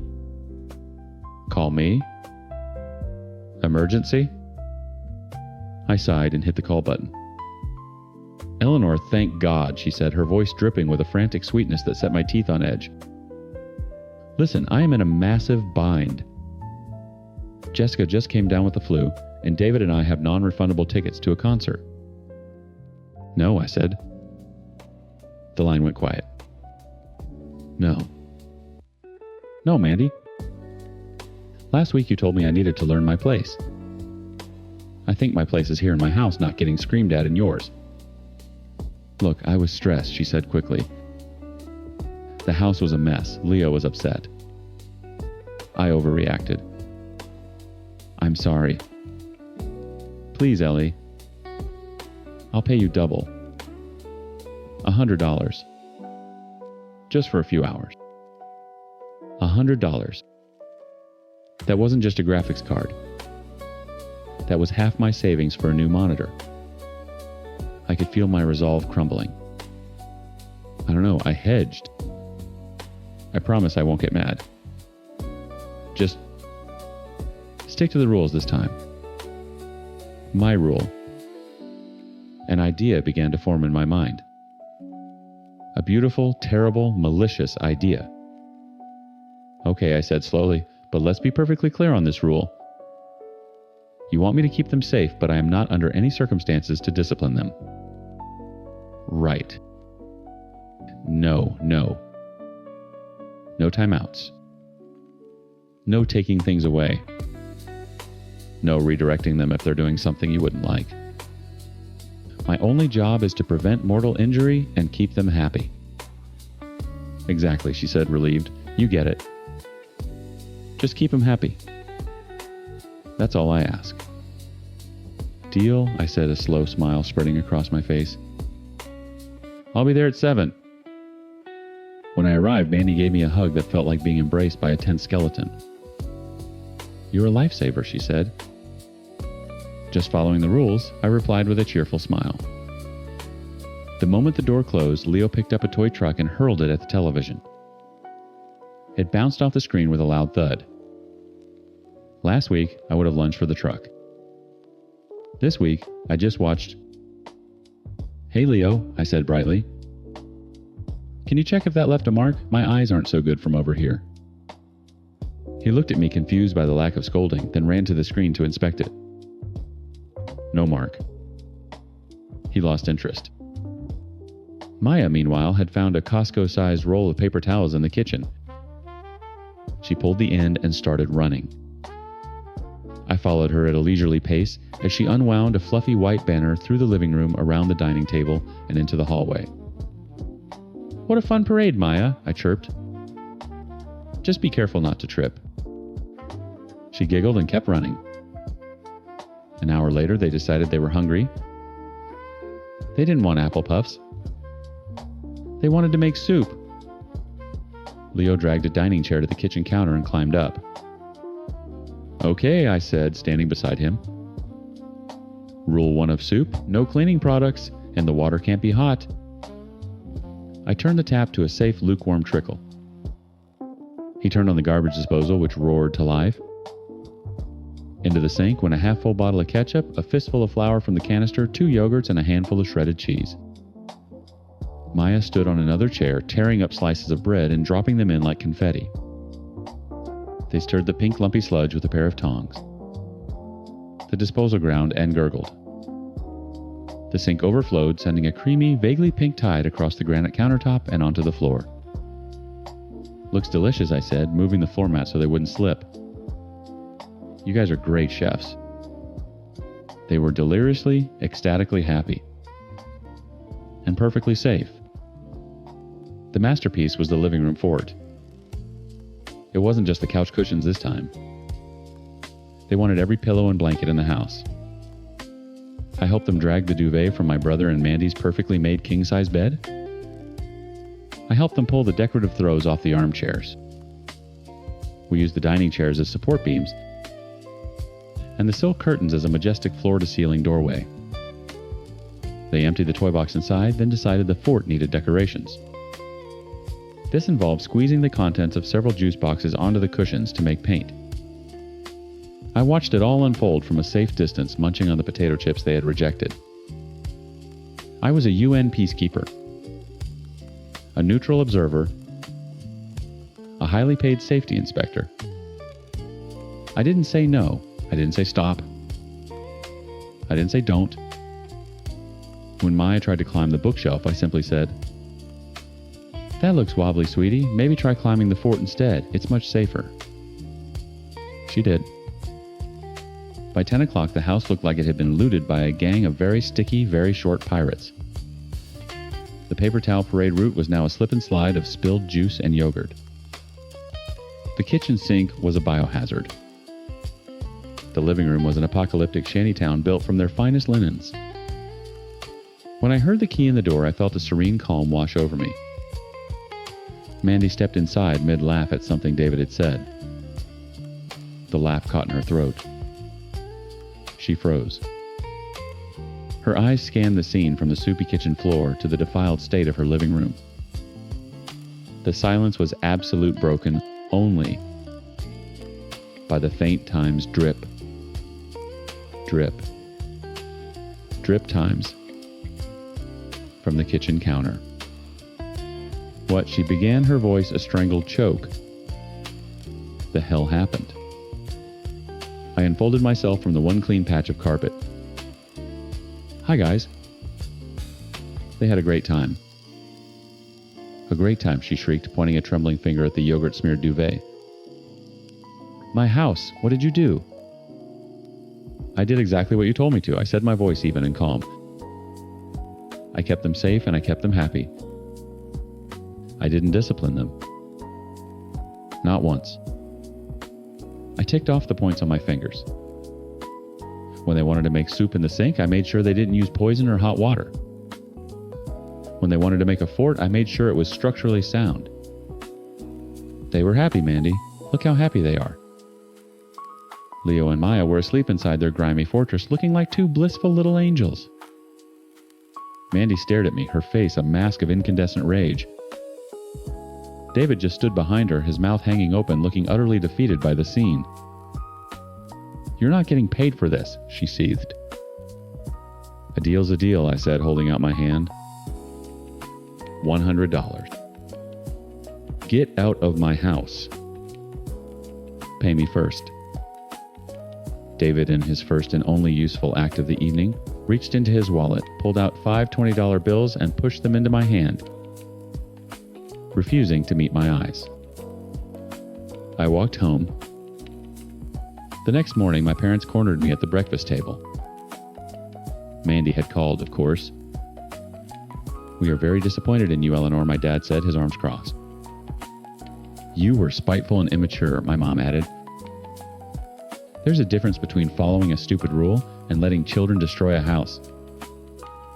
You could have read them a book. Played a game." "Reading a book they don't want to read is a form of discipline," I stated flatly, pouring milk over my cereal. "So is telling them they can't play a game they invented themselves?" Mandy's rule was no discipline. I followed the rule. The results are her problem, not mine. My mom shook her head. It was malicious. "Yep," I said, taking a bite. It was. They were furious, but they couldn't argue with my logic. They knew Mandy. They knew how she was. But I was her teenage sister-in-law. And she was the mother. I was the one who was supposed to bend. But I hadn't. I'd followed her orders to the letter. All I'd done was hold up a mirror. And as for my brother David, I hadn't heard a single word from him. Not a text, not a call. He had let his wife scream at me the first time, and he'd stood by and watched the fallout this time. He was completely, utterly absent. I looked at the $100 on my desk later that day. The first $50 was for babysitting. The second $50, that was for the lesson. And it was worth every single penny. Story 8. 7 years. Liam and I had been together for 7 years, ever since we were dumb kids in a sophomore poli-sci class. Our life wasn't a fairy tale, but it was ours. We'd built it from scratch, from cheap ramen and secondhand furniture to a down payment on a house in a neighborhood with actual trees. When he dropped to one knee in our half-painted living room 3 months ago, holding a simple perfect ring, it felt less like a question and more like a final puzzle piece clicking into place. Of course, I said yes. My family was ecstatic. My mom, Rachel, cried. My dad, Ben, pulled Liam into a hug that looked like it might crack his ribs. "Welcome to the family, son," he'd boomed, clapping him on the back. About time. Looking back, that's when the weirdness started. It was so small at first, I didn't even register it. It was just phone calls. I'd be cooking dinner, and Liam's phone would buzz. He'd glance at the caller ID, smile, and say, "It's your dad. Be right back." He'd walk into the office and close the door. 30 minutes later, he'd emerge all smiles. "What was that about?" I asked the first time. "Just wedding stuff," he said, kissing my forehead. "Your dad wants to make a spreadsheet for the guest list. You know how he is." I did. My dad was a logistics guy. Spreadsheets were his love language. It made sense. A week later, it happened again. This time, they were on the phone for almost an hour. "Seriously, what are you two planning? A military coup?" I joked as he re-entered the kitchen. "Ha." He was asking my opinion on DJs. Wants to make sure we don't get some guy who plays the chicken dance. He wrapped his arms around my waist from behind. "Just looking out for us, babe." It was sweet. My dad, who had always been a little emotionally distant, was making an effort for Liam. For times us asterisk. I felt a warmth spread through my chest. But the calls kept coming. 2, 3 times a week. Always when I was around, but always taken in private. The excuses started to feel a little thin. They were discussing catering. They were coordinating a surprise for my mom's birthday, which was 6 months away. They were debating the pros and cons of different floral arrangements. One Saturday, I was at my parents' house for our weekly dinner. Liam was running late. I found my dad in his garage polishing his ridiculous Ford F-250. So I said, leaning against the workbench, "You and Liam seem to be getting along. You guys talk more than me and Mom do." He didn't look up from his truck, just kept buffing a spot on the hood. He's a good kid. Asks for a lot of advice. About what? The wedding seems to be the only thing on his mind. That and other things, he said vaguely. Financial planning. Guy stuff. Financial planning, I frowned. He told me you were helping him pick a DJ. My dad stopped polishing for a split second. His hand froze over the chrome. Then he continued his movements smooth again. That too. Multitasking. He finally looked at me, his eyes unreadable. "Don't worry so much, Amelia. We're just making sure everything's perfect for you." That should have been it. That should have been the klaxon alarm, the giant flashing neon sign. The stories didn't match. It was a small thing, a tiny discrepancy, but it was there. Instead, I swallowed it. I told myself I was being paranoid. I told myself this was what a happy, functional family looked like. My dad was finally bonding with the man I was going to marry. This was a good thing. The escalation was subtle. Liam started guarding his phone like it was a state secret. He'd angle the screen away from me when a text came in. He changed his passcode. "Why'd you change your passcode?" I asked casually one night as we were watching TV. "New security feature on the update," he said, not taking his eyes off the screen. "Does it automatically?" It was such a blatant lie, but I let it go. Arguing about it felt crazy. I'd sound like a jealous, paranoid shrew. Asterisk. He's talking to my dad, for God's sake. What could I possibly accuse him of? Asterisk. The final red flag came last Tuesday. I'd just gotten out of the shower. Liam was in the living room on the phone. I heard his voice low and urgent. "No, she has no idea. We have to be more careful, Ben." Ben. He called my dad Ben. I froze towel, clutched to my chest. My heart started hammering. He must have heard the water shut off because his tone changed instantly, becoming light and cheerful. "Okay, great. Sounds like a plan. Talk soon, man. Bye." He hung up just as I walked into the room. He looked up at me, his smile a little too wide. "Hey, you." "Who was that?" I asked, my voice tight. "Your dad," he said, "easy as anything." "Finalizing the plans for your mom's surprise party?" "My mom's birthday isn't for months." He's an early planner. Wants to book the venue before it fills up. He stood up and walked toward me, trying to pull me into a hug. "You're tense. Long day." I let him hold me, but my body was stiff. The lie was so smooth, so practiced. For the first time, a cold, terrifying thought wormed its way into my brain, a thought so monstrous I immediately pushed it away. It wasn't possible. It was sick. I was losing my mind. That brings me to today. This morning was normal. Chaotic, but normal. I kissed Liam goodbye as he was heading out the door. "Have a good day," I said. "Love you." "Love you more," he'd replied, his standard response. Work was a nightmare. A huge presentation I'd been working on for weeks was today at 2 p.m.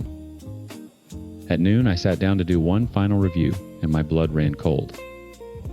The final printed proposal, the one with all the sealed cost analyses, wasn't in my briefcase. It was sitting on the corner of my desk. At home. Shit. Shit. I called my boss, stammering apologies. "I am so sorry, Mark.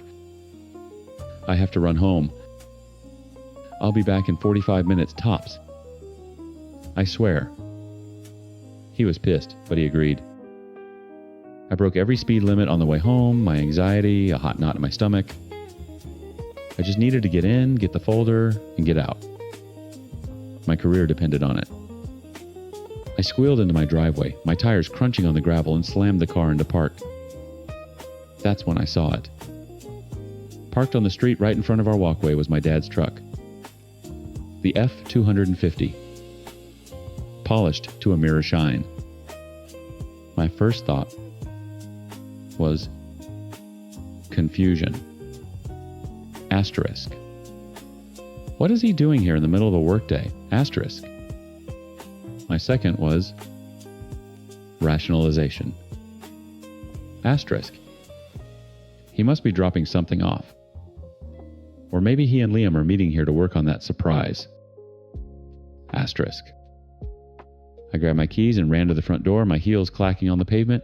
I burst inside, breathless. Liam, I called out.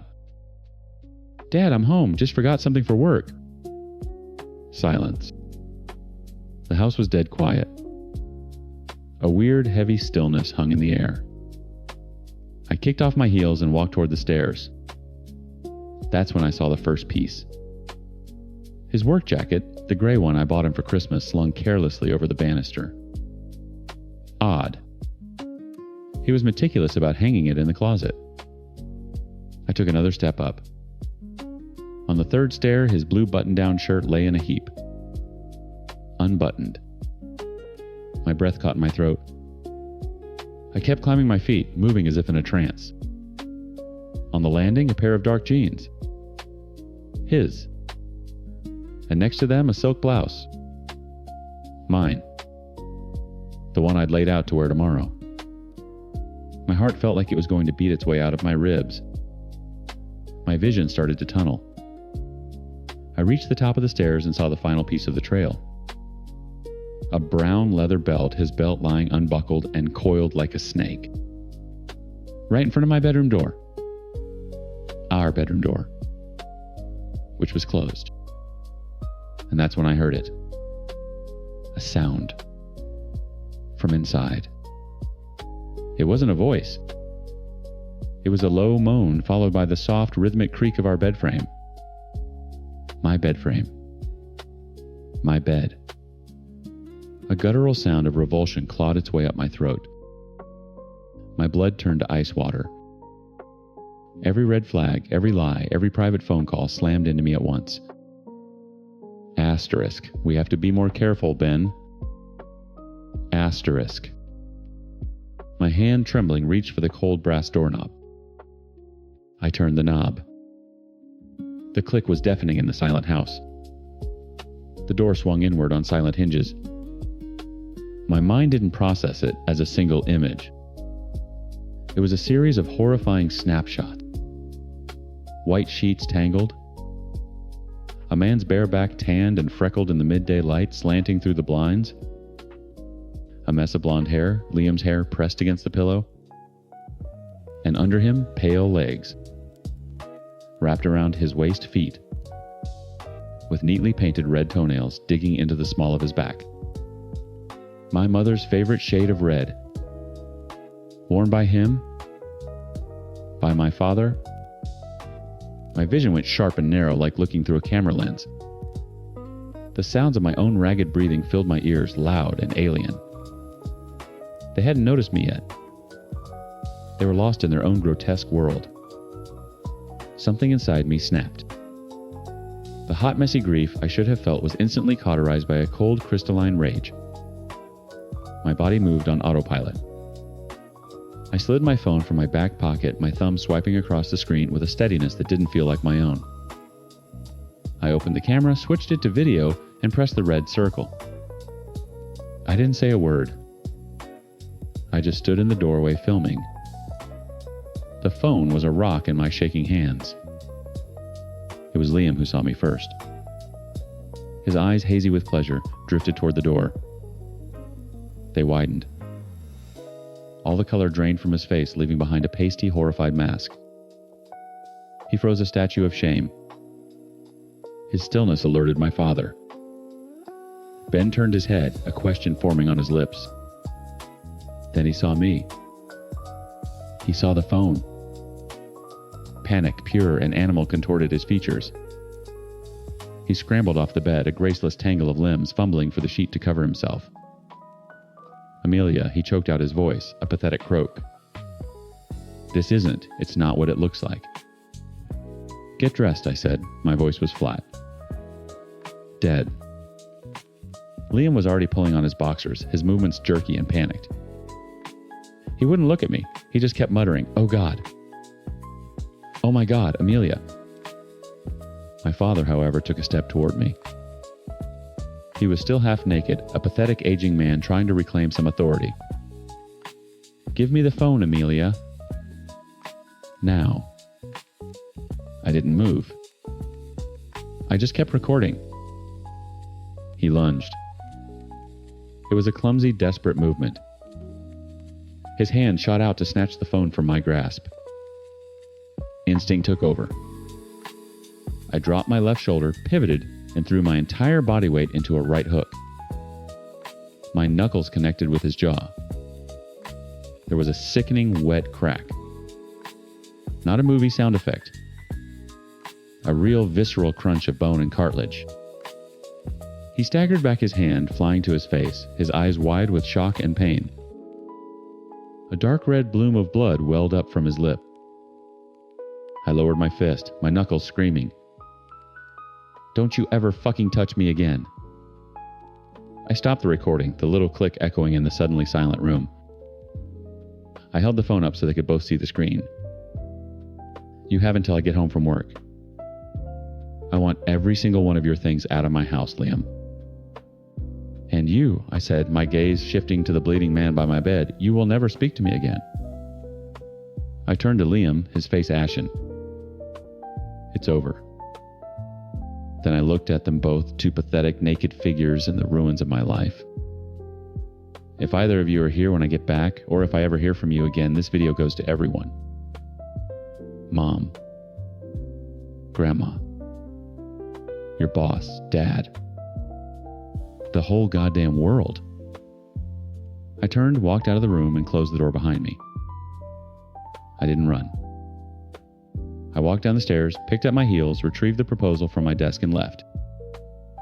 I didn't even slam the door. The presentation was a blur. I went back to the office, my hand wrapped in ice from the break room freezer, and delivered the pitch of my life. The numbers flowed, the projections made sense. I was a machine.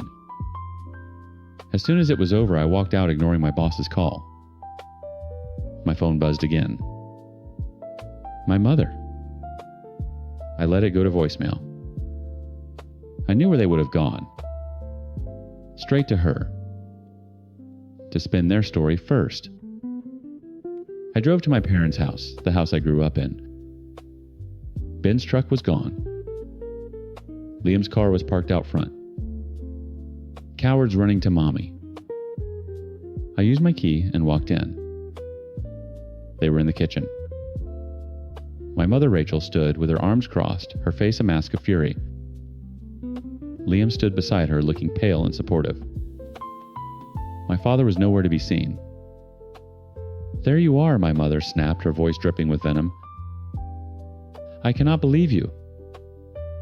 "You have no idea what you're talking about," I said, my voice level. "Don't I?" she sneered. "Liam told me everything. How you've been unstable, paranoid. How you flew into a rage and assaulted your father when he tried to break up your fight." I looked at Liam. He flinched, unable to meet my eyes. The lie was so perfect, so insidious. It painted me as the hysterical woman, the abuser. "A fight?" I asked, a bitter laugh escaping my lips. "Is that what he called it?" "He has a broken tooth, Amelia. He's at the emergency dentist right now because his own daughter punched him in the face. What is wrong with you?" My heart, which I thought had already been shattered, broke all over again. She hadn't even asked for my side. She just took their word. Of course she did. "You're right," I said softly. "You don't believe me." I pulled out my phone. My thumb hovered over the video. I looked at my mother, her face flushed with righteous anger on behalf of the men who had just destroyed me. I looked at Liam, the man I was going to marry, hiding behind her like a child. pressed send. I addressed it only to her. Her phone buzzed on the counter. She glanced at it, annoyed. I don't have time for... Watch it, I commanded. Her brow furrowed in irritation.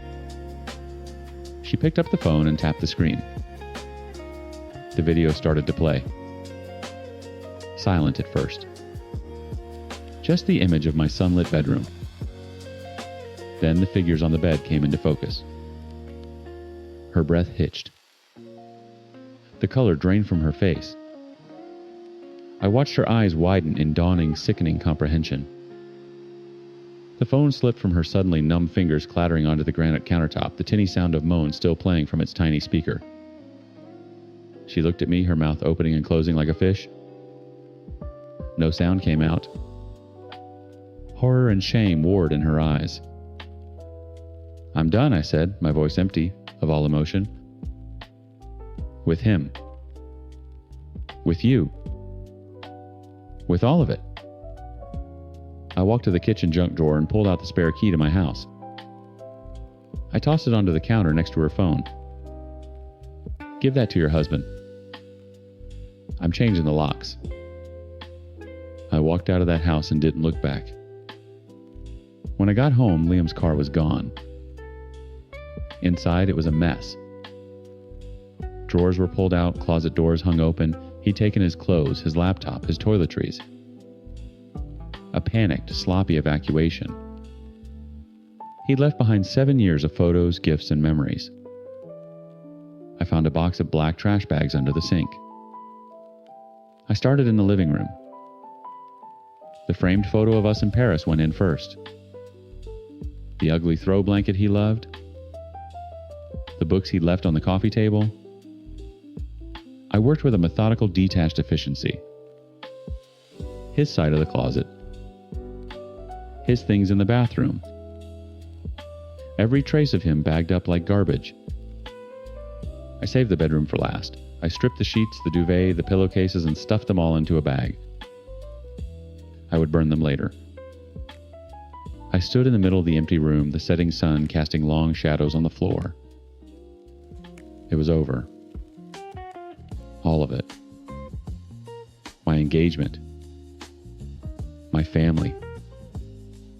My life as I knew it. And in the deafening silence for the first time all day, I finally let myself cry. Story 9. The beeping of the glucose monitor became the soundtrack to our marriage. 3 a.m, a shrill alarm from our son Leo's room.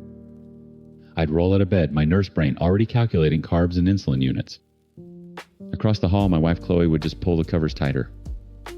Before Leo's diagnosis, we were a team. Now, we were just co-workers managing a very fragile, very loved project. I handled the nights. Chloe handled the days. We passed each other in the hallway like ships exchanging data points instead of kisses. His blood sugar was 85 at midnight. Okay, I'll give him juice with breakfast. My 12-hour shifts at the hospital felt like a vacation. At least there, the chaos was organized. At home, it was a quiet, creeping decay. We stopped talking about anything that wasn't Leo or Bill's. The space between us grew until it was a hollow ache in my chest. Chloe found her escape. It started with her phone, then migrated to the big TV in the living room. Fortnite. The cartoonish graphics and cacophony of digital gunfire filled the silence. I no longer knew how to.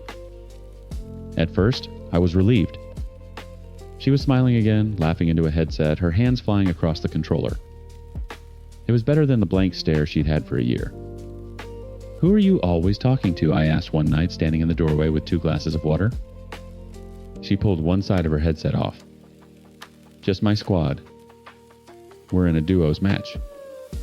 Right. I had no idea what that meant. Her focus was already back on the screen. He's one shot. Push him. Push him now.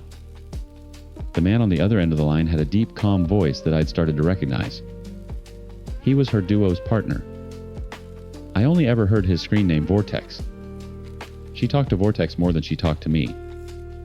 She told him about difficult clients at the salon, about the new coffee shop she wanted to try, about how tired she was. I learned more about my wife's inner life from her half of conversations with a digital ghost than I did from looking her in the eye. It felt pathetic to be jealous of a video game, so I buried it. I told myself it was healthy. She had a hobby, a friend. Then came the weekend trip. She brought it up on a Tuesday while I was cleaning Leo's insulin pump supplies at the kitchen sink. "Hey, so Brenda from cosmetology school is finally opening her own salon," she said, scrolling on her phone at the table. "In Pittsburgh.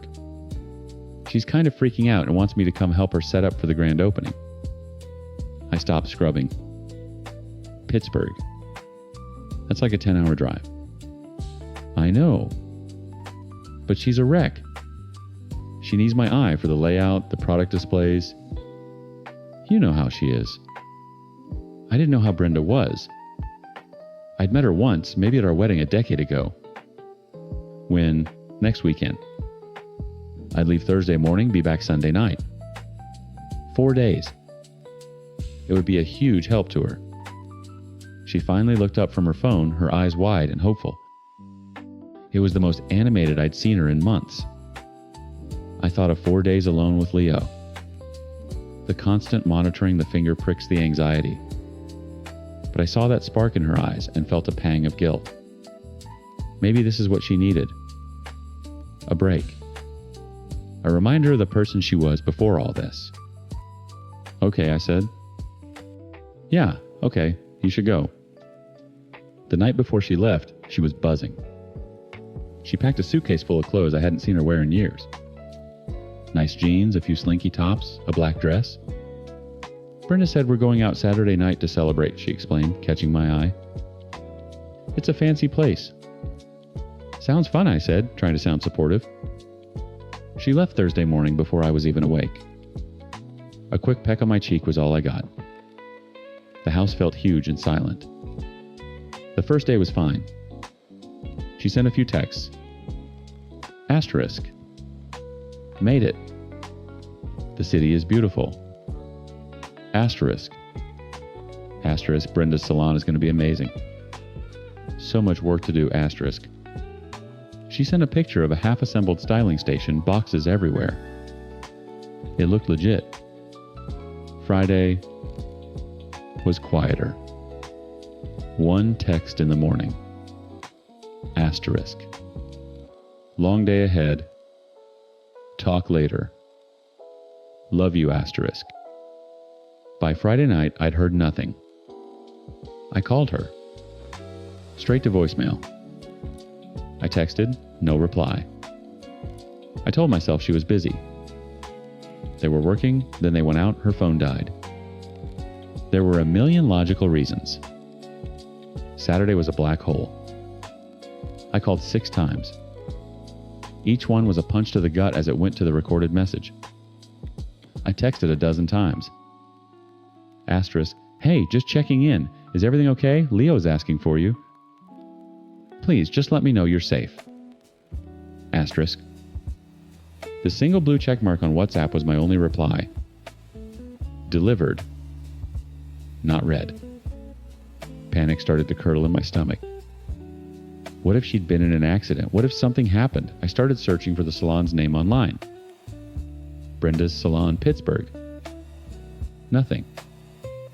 New salon, grand opening, Pittsburgh. Nothing. I searched for Brenda's last name on social media.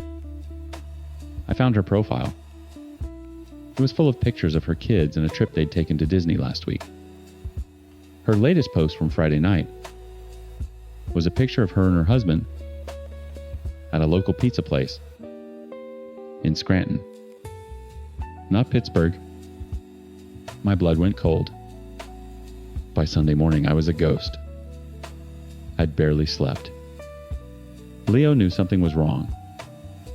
He was quiet, clinging to my leg as I mechanically made him pancakes. My mind was racing, trying to piece it all together. The lie was so obvious now I felt like an idiot for ever believing it. But why? Where was she? My phone buzzed.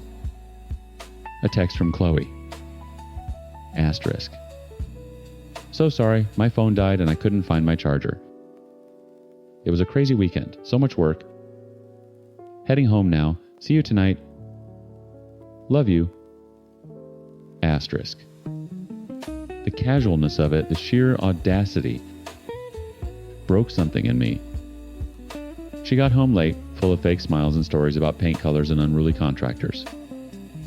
I played along. I was a statue, nodding and grunting my insides, screaming. I had no proof. It was my word against hers. A suspicious husband versus a wife who just needed a weekend with a friend. After she fell asleep, exhausted from her trip, I sat on the couch in the dark, my laptop open. My heart hammered against my ribs. I don't know what made me think of it. The shared cloud account. We set it up years ago to automatically back up the photos from our phones. A central place for all our pictures of Leo. I logged in. Her photo library was the first thing that loaded. The most recent pictures were from a week ago, Leo at the park, a selfie of her and the dog. Nothing from the weekend. Of course. She was smart enough to delete them. But she wasn't smart enough to know about the trash folder. My hand was shaking as I navigated the menu. I clicked on Recently Deleted. For a second, there was nothing. Then the thumbnails started to load. One by one, they populated the screen, damning and irrefutable. The first was a selfie of her in a hotel room I didn't recognize. She was smiling wearing that black dress. The second was a picture of 2 cocktails on a dark wood bar. The third made the air leave my lungs. It was her standing next to a man. His arm was wrapped tight around her waist, her head resting on his shoulder. They were both beaming a look of easy intimacy on their faces. Behind them was a riverfront, a bridge lit up against the night sky. I zoomed in on the man's face. He was handsome, maybe a few years younger than us, with a kind smile that made me sick. I didn't know his name, but I knew his voice. It was the calm, deep voice from the headset. It was Vortex. I clicked on the photo's information tab. The geotag was stamped right there. It wasn't Pittsburgh. It was Nashville, Tennessee. 10 hours in the opposite direction. I didn't sleep. I just sat on the couch in the dark, the laptop screen burning the image of her and him into my retinas. Nashville, Tennessee. When I heard her stirring upstairs, I closed the laptop, walked into our bedroom, and stood at the foot of the bed. She blinked awake, a soft, groggy smile on her face. Hey, you're up early. I held up my phone, the screen glowing with the picture. The smile vanished. Her face went slack, the color draining from it. Who is that, Chloe? My voice was quiet, deadly calm. She sat up, pulling the sheet to her chin. Ollie, It's not what it looks like. It looks like you in Nashville with the guy you play video games with. It looks like you lied about helping Brenda in Pittsburgh. We're just friends. He was going through a hard time and I went to support him. Nothing happened. The words were so practiced, so hollow.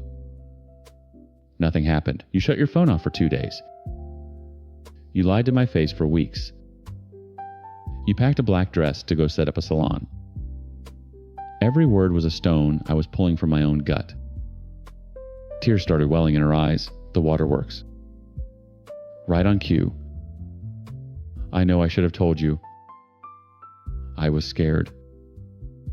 You've been so distant, and he listens to me. It was just a mistake. A stupid mistake. Please, Ollie. I'll stop. I'll never talk to him again. I'll delete him. I'll delete the game. I want you. I want our family. She was crying fully now, her shoulders shaking. Part of me, a stupid, broken part, wanted to believe her. It would be so much easier.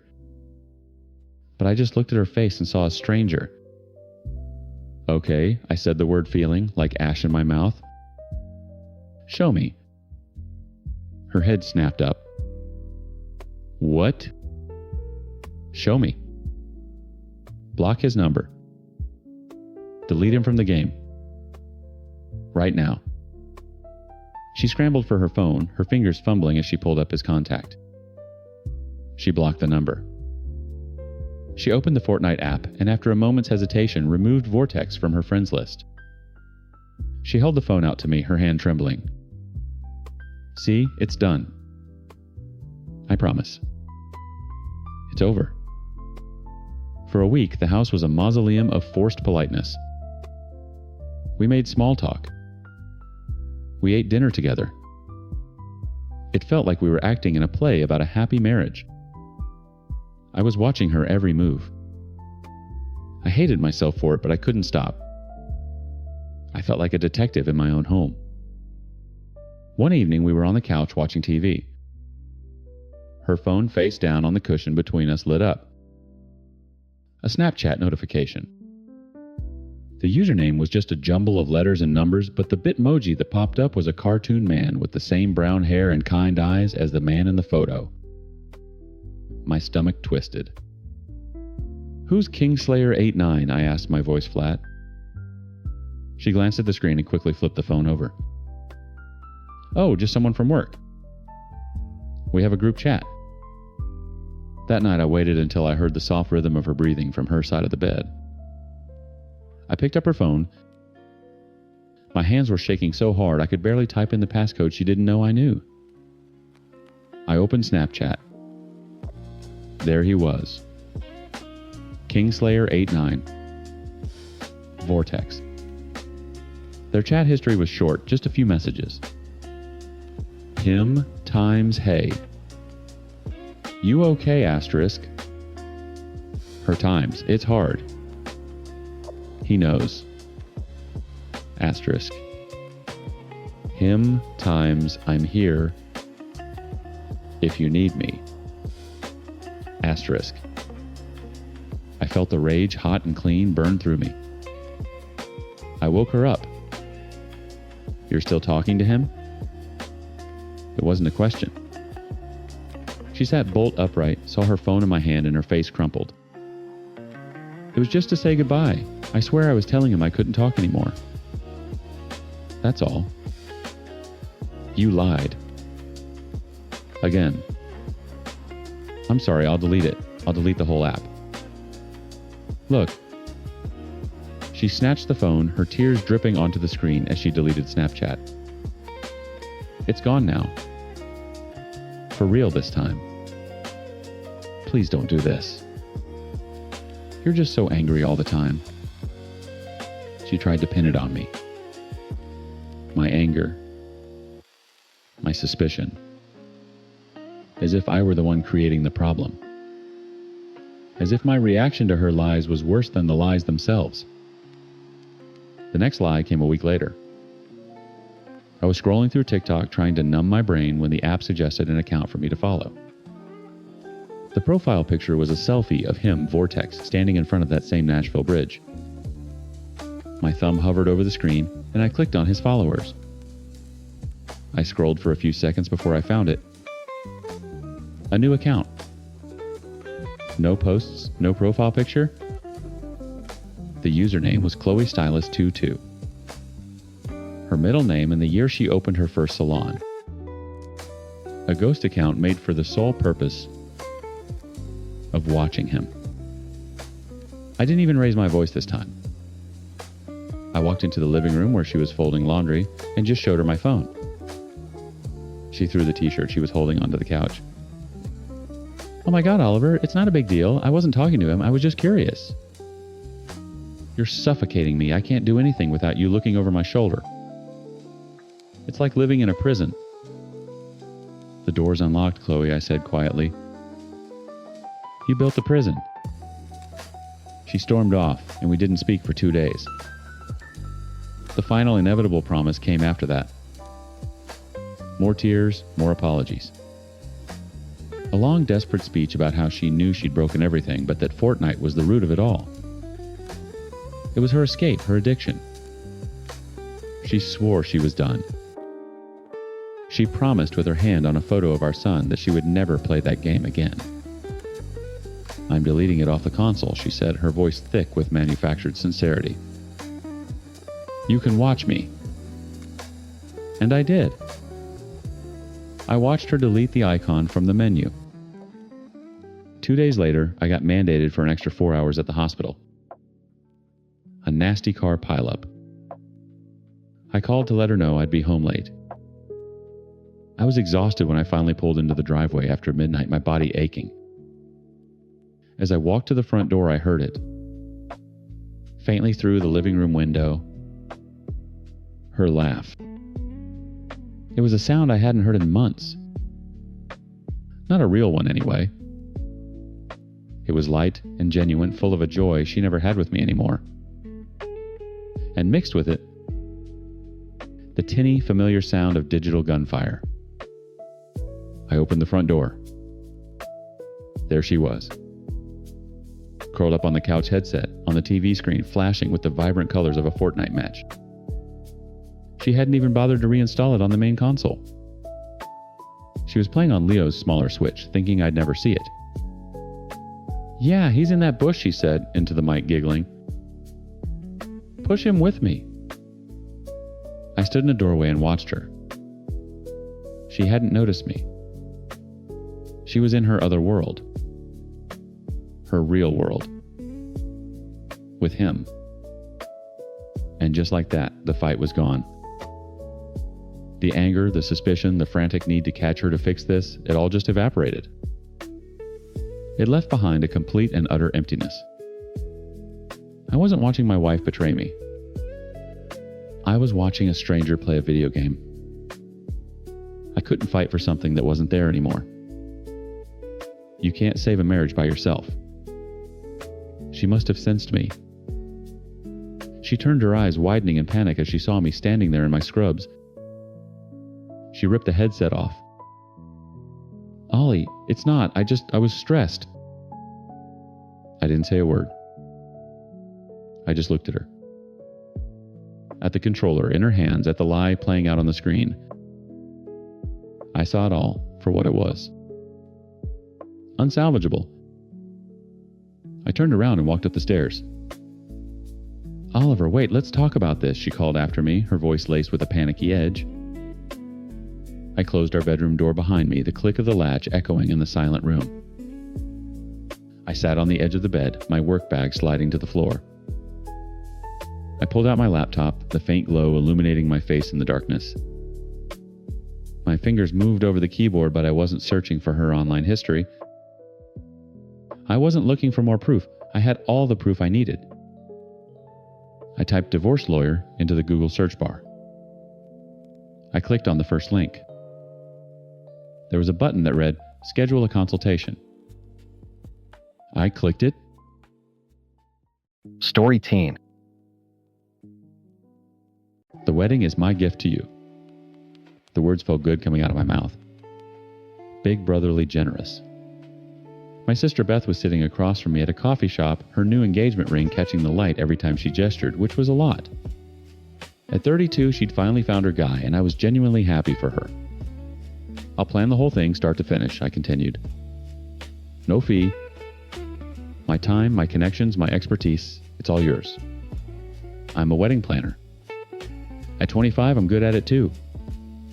I built a solid business from the ground up, and my calendar is a nightmare of color-coded bookings. Beth's October wedding date fell squarely in my busiest, most lucrative season. Gifting her my services meant turning down at least 2, maybe 3 full coordination packages. It was a 5-figure gift, easy. "Oh my God, Ash, really?" She clapped her hands together. "That's amazing. It'll save us so much money." The first red flag. She heard free, not gift. But I let it slide. I was happy for her. For the first month, things were fine. We toured venues. I called in a massive favor and got her a 20% discount on a gorgeous historical estate she loved. That alone saved her $5,000. We talked color palettes and catering. It was collaborative. It was fun. Then the shift happened. A switch flipped. and my sweet, reasonable sister was replaced by a creature of pure, unfiltered stress, Bridezilla Beth. It started with the invitations. I'd curated a dozen mock-ups from a designer I work with, all based on the rustic elegance theme she'd described. I don't know, she said, frowning at the proofs I'd laid out on her dining table. The font on this one feels angry. Angry. And this one, she said, pointing to another, the paper is too papery. We went back and forth for 3 weeks. Every day, a new text. Asterisk. What about sage green instead of olive times? A day later times. Actually, olive was better. Let's go back. Asterisk. Then times. Can we see a version where the font is cursive but not TOO cursive? Times. I spent hours on the phone with the designer, apologizing, cajoling, and eating the cost of the extra revisions myself. The real chaos started with the photographer. I pulled my biggest string. I got her a Chloe Vaughn. Chloe usually has a 2-year waiting list and a price tag that could buy a decent sedan. I got Beth a friends and family rate that was practically theft, on the condition that Beth be low maintenance and organized. All she needs from you is the final timeline and a shot list by the 1st of the month. I explained to Beth over the phone. That's it. Super simple. The 1st of the month came and went. I got a call from Chloe a week later. Her tone was ice. Asher, I've emailed your sister 3 times. I've texted twice. If I don't get that timeline by tomorrow, I'm pulling out. I don't care what discount I gave you. This is unprofessional. My stomach dropped. I hung up and immediately called Beth. No answer. I called her fiancé, Mark. Oh yeah, he said casually. She saw the emails. She said she was just super busy this week. Super busy doing what pinning 400 pictures of identical table centerpieces. I felt a hot flash of anger. I smoothed things over with Chloe, promising her she'd have the list by morning. Then I spent the next 4 hours basically creating the shot list myself, based on our previous conversations. Typing up a minute-by-minute schedule of the entire wedding day and emailing it to Beth with the subject line, "Copy and day." Paste this and send it to Chloe. Now. She replied an hour later. Asterisk. THEX, you're a lifesaver, asterisk. I wasn't a lifesaver. I was her unpaid assistant cleaning up messes she shouldn't have been making. I was fielding panicked calls from the caterer because Beth decided she wanted to change from a plated dinner to food trucks 6 weeks before the wedding. I was turning down a potential 6-figure destination wedding in Cabo because the consultation call conflicted with Beth's cake-tasting emergency. My own business was suffering, my paying clients were getting the B-team version of me, and my stress levels were through the roof. But I kept telling myself times, she's your sister. It's your gift. Asterisk. The breaking point came on a Tuesday. I was on site for another wedding, juggling a florist who'd brought peonies instead of gardenias, and a groomsman who'd lost the rings. My phone buzzed in my pocket. It was Beth. Her tone was bubbly, a complete 180 from the tear-filled call I'd gotten an hour earlier about the potential for rain. Hey Ash, quick question, she chirped. Mark and I are finalizing the registry. We just wanted to give you first dibs on one of the big-ticket items before we send the link out to everyone else. I stopped in the middle of the hallway, the frantic energy of the wedding around me fading to a dull hum. I must have misheard her. What are you talking about? I asked, my voice flat. The registry, our gift registry. There's a really cool espresso machine or the honeymoon fund. I took a deep breath, trying to keep my voice even. Beth. My gift is planning the wedding, the entire wedding. For free. She laughed. It was a light, dismissive little sound that made the hairs on my arms stand up. Oh, that's sweet, Ash, she said, her voice dripping with condescension. But that's just you, doing your job. That's not really a times gift, asterisk. The world tilted. Not a gift, Beth. My fee for a wedding this size is $20,000. I've gotten you discounts that have saved you another 10. That's a $30,000 gift. Well, you're not actually paying times for anything, are you? She retorted, her voice hardening. It's not like you wrote a check for the venue. That just feels, it just feels a little cheap for my own brother not to get us a real present. Cheap. The word echoed in the silent hallway. All the sleepless nights, the lost income, the frantic damage control, all of it erased and branded as cheap. I have to go. I set my jaw so tight I could barely speak. I hung up before she could reply. I stood there for a full minute, phone in my hand, my mind a blank wall of white-hot rage. Then my phone buzzed again. A text. It was from her mom. Asterisk. Asher, Beth just called me very upset. What is this I hear about you refusing to buy her a wedding gift? Asterisk. Another buzz. A group chat with my aunts and uncles. My Uncle Mike times heard you're stiffing your sister on a gift. Not a good look, kid. Asterisk. My phone kept buzzing, one message after another, a tidal wave of judgment from people who had no idea what I'd been doing for the last 6 months. She hadn't just insulted me. She'd gone on the offensive. She'd twisted the story and painted me as the villain to our entire family in under 10 minutes. My jaw tightened. She hadn't just dismissed me. She'd declared war. Okay, she wanted war. I'd give her a spreadsheet. I drove home from the wedding venue on autopilot, my knuckles white on the steering wheel. The buzz of my phone was a constant mocking vibration in my pocket. I ignored it. Back in my apartment, I threw my keys on the counter, bypassed the fridge, and went straight to my laptop. My hands were shaking not with anger anymore, but with a cold, focused fury. I opened a blank document. Title times, Beth and Mark's wedding, gift ledger, and cost savings analysis. Asterisk. For the next 2 hours, I didn't just work. I performed a forensic accounting of my own misery. Every email. Every phone call. Every hour I'd spent placating a vendor or calming Beth down from a non-existent crisis. It all went on to the list. Asterisk, asterisk. Initial consultation and venue scouting. 8 hours at $250. HR, $2. 000. Asterisk. Asterisk.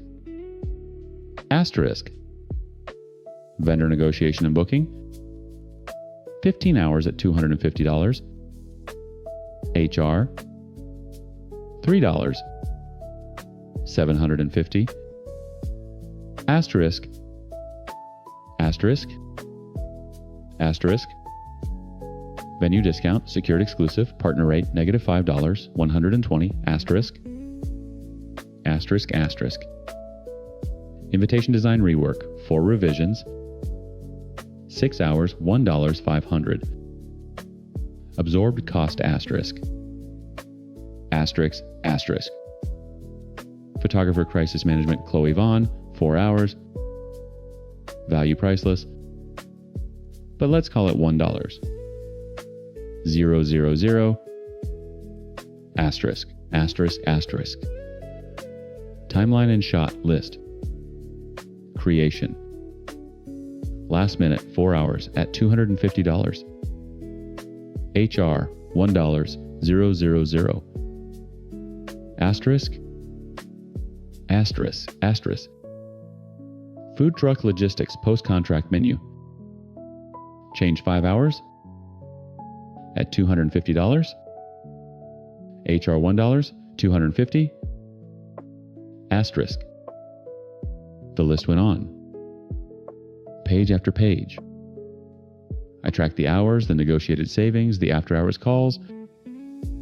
At the bottom of page 3, I put my standard full-service wedding coordination fee.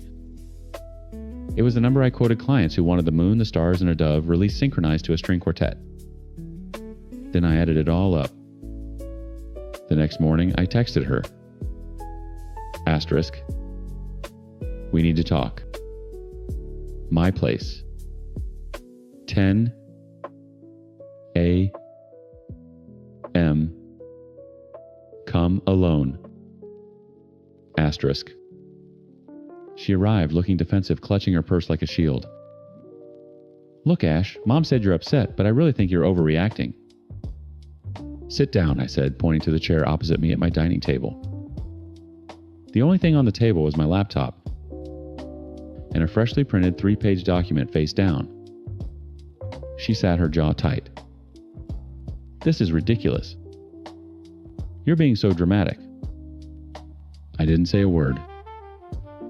I just flipped the document over and pushed it across the table to her. She picked it up, her brow furrowed in confusion. I watched her eyes scan the first page. I saw them widen slightly at the line item for the venue discount. I saw a flicker of something, annoyance, disbelief, as she read through the hours I'd logged. She scoffed when she got to the part about photographer crisis management. What is this? She finally asked, her voice dripping with sarcasm. Are you billing me? No, I said, my voice dangerously calm. I'm showing you my gift. The one you called cheap. You seem to have misplaced the receipt, so I printed you a new one. This is insane, Asher. You're trying to make me feel bad. You've been keeping a tally just to throw it in my face. I keep a tally for all my clients, Beth. It's how I run my business. The only difference is they pay me. You turned our family against me. I leaned forward. You cost me a 6-figure contract in Cabo. You nearly torpedoed my relationship with the best photographer in the city. You have been my single most demanding, least appreciative client of the entire year. And you did it all for free. She dropped the papers on the table like they were hot. That's not fair. I'm your sister. Exactly, which is why I did all of this in the first place. My voice finally rose the frustration of months boiling over. Look at the last page, Beth. Look at the bottom line. Her eyes reluctantly dropped back to the document. She flipped to the last page. I had totaled everything, my standard fee, the man hours, billed at my professional rate, the hard dollar discounts I had secured for her. I watched her face as the number registered. It was a visceral reaction. The color drained from her cheeks, her mouth opened slightly. She looked from the paper to me, then back to the paper, as if the ink might have rearranged itself. $37,870, she whispered. The number hung in the air between us, heavy and obscene. That's the value of my gift, I said, my voice softening just a little. That's the check I didn't ask you to write. It's more than your espresso machine. It's more than your entire honeymoon fund. It is by a massive margin the single most expensive and valuable gift you are going to receive. Silence. For the first time in months, my sister was utterly silent. She stared at the paper, tracing a line item with her finger. It was the invitation design rework. The line that ended with absorbed cost. A tear slid down her cheek, then another. The font, she mumbled. The angry font. Yeah, I said. The font? Oh God, she said, burying her face in her hands. Her shoulders started to shake. Ash, I'm so sorry. I didn't see it. I just saw my brother. And I thought, I don't know what I thought. I didn't think about what it was, times costing times you. She looked up, her eyes red and puffy. I was an absolute monster. A bridezilla. I know I was. And then to say that to you? To call you cheap? She shook her head, a fresh wave of tears coming. It was a horrible thing to say. I'm so sorry. It was the apology I needed to hear. The genuine ego-shattering kind. I took a deep breath. Okay. Apology accepted. How do I fix this? She asked, her voice thick. With the family. I was just so angry and I reacted and I made you sound awful. You fix it by telling them the truth, I said, sliding my phone across the table. Right now, in the group chat. She picked it up without hesitation. Her thumbs flew across the screen. A few moments later, my phone buzzed with a notification from the family group chat. Asterisk, Beth. Hey everyone. I need to clear something up and offer my brother a huge public apology. I completely misunderstood the massive scope and value of the wedding planning he's gifting us.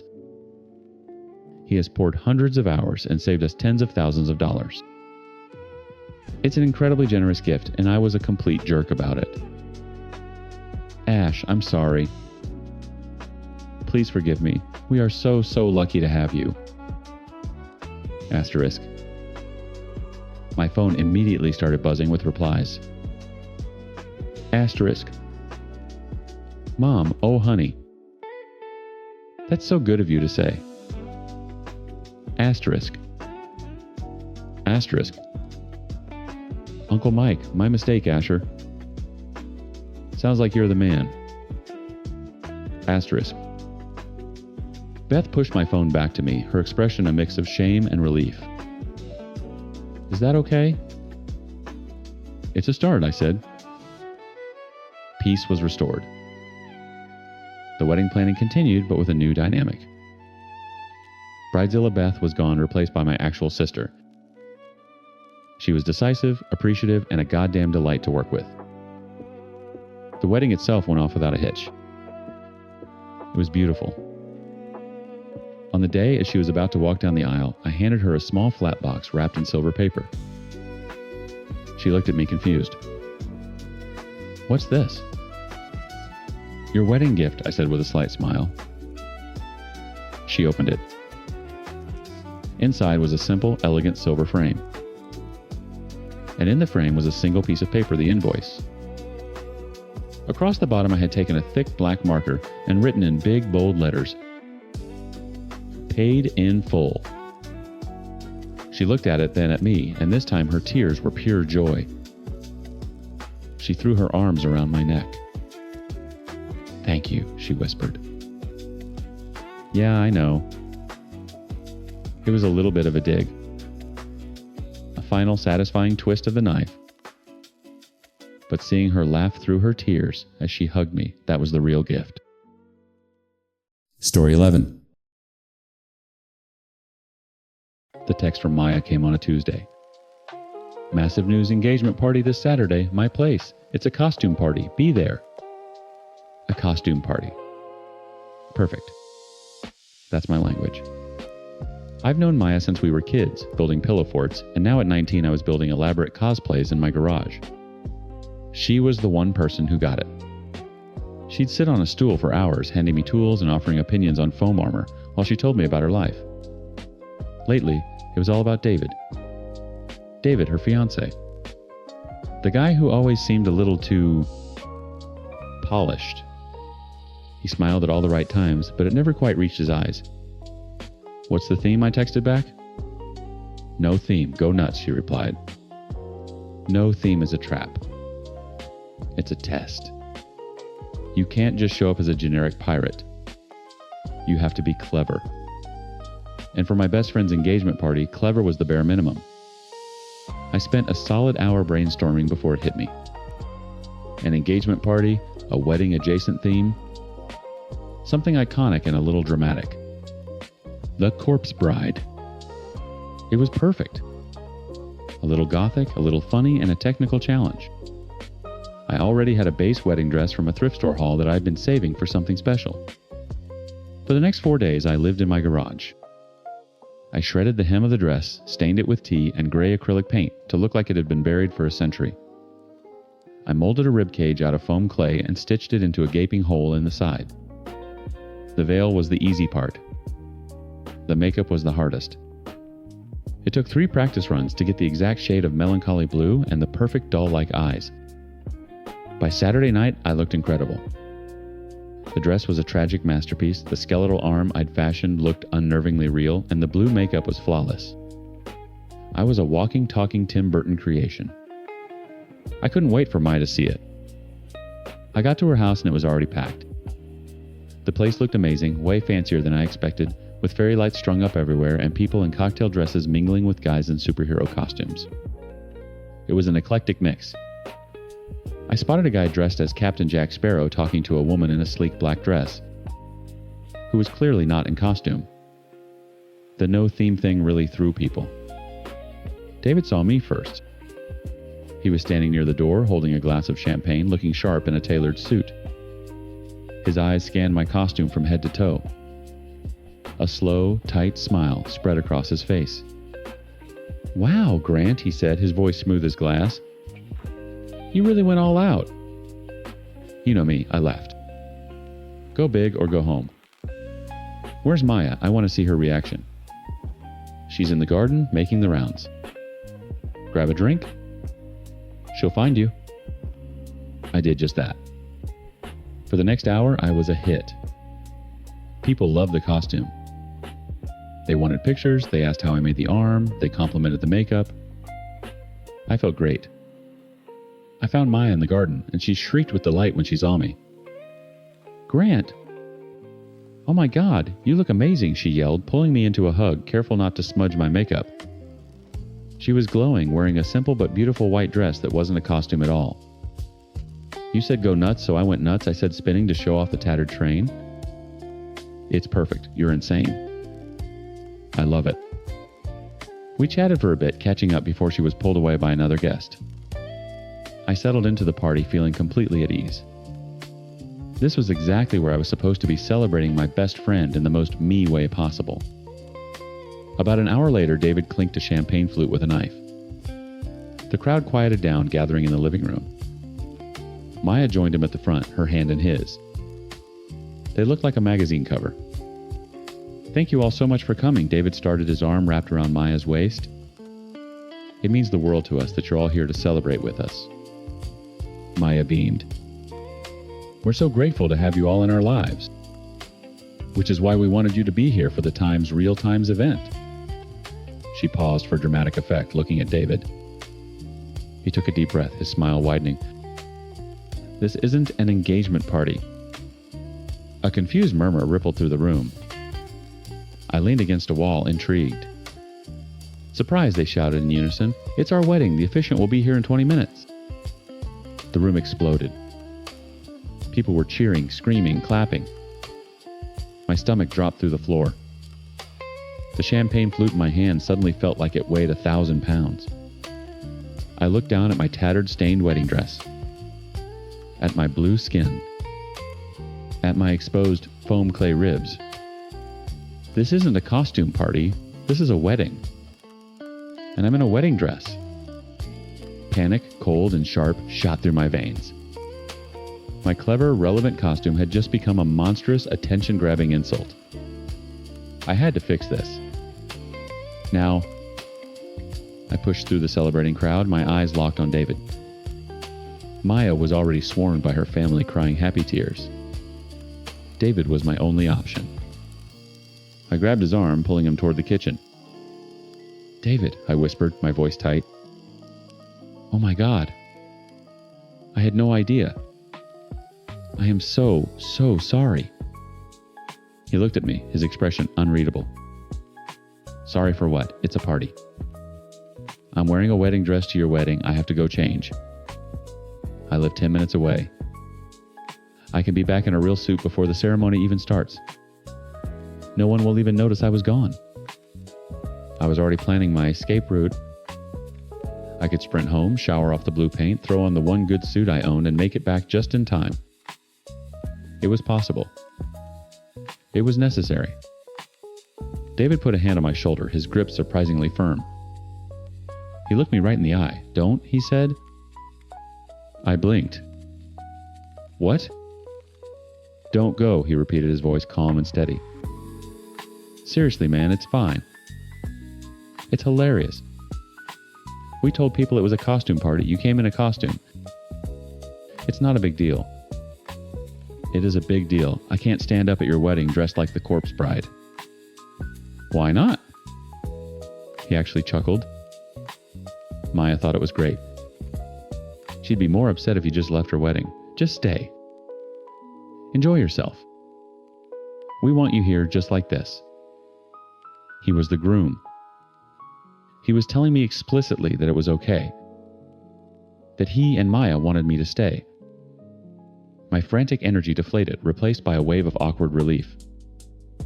I was still mortified, but if the groom himself was telling me not to worry, I had to trust him. Are you absolutely sure? I asked one last time.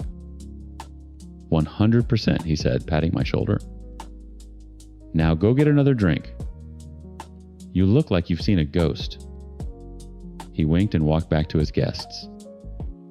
So I stayed. I sat through the ceremony in the back row trying to shrink into myself.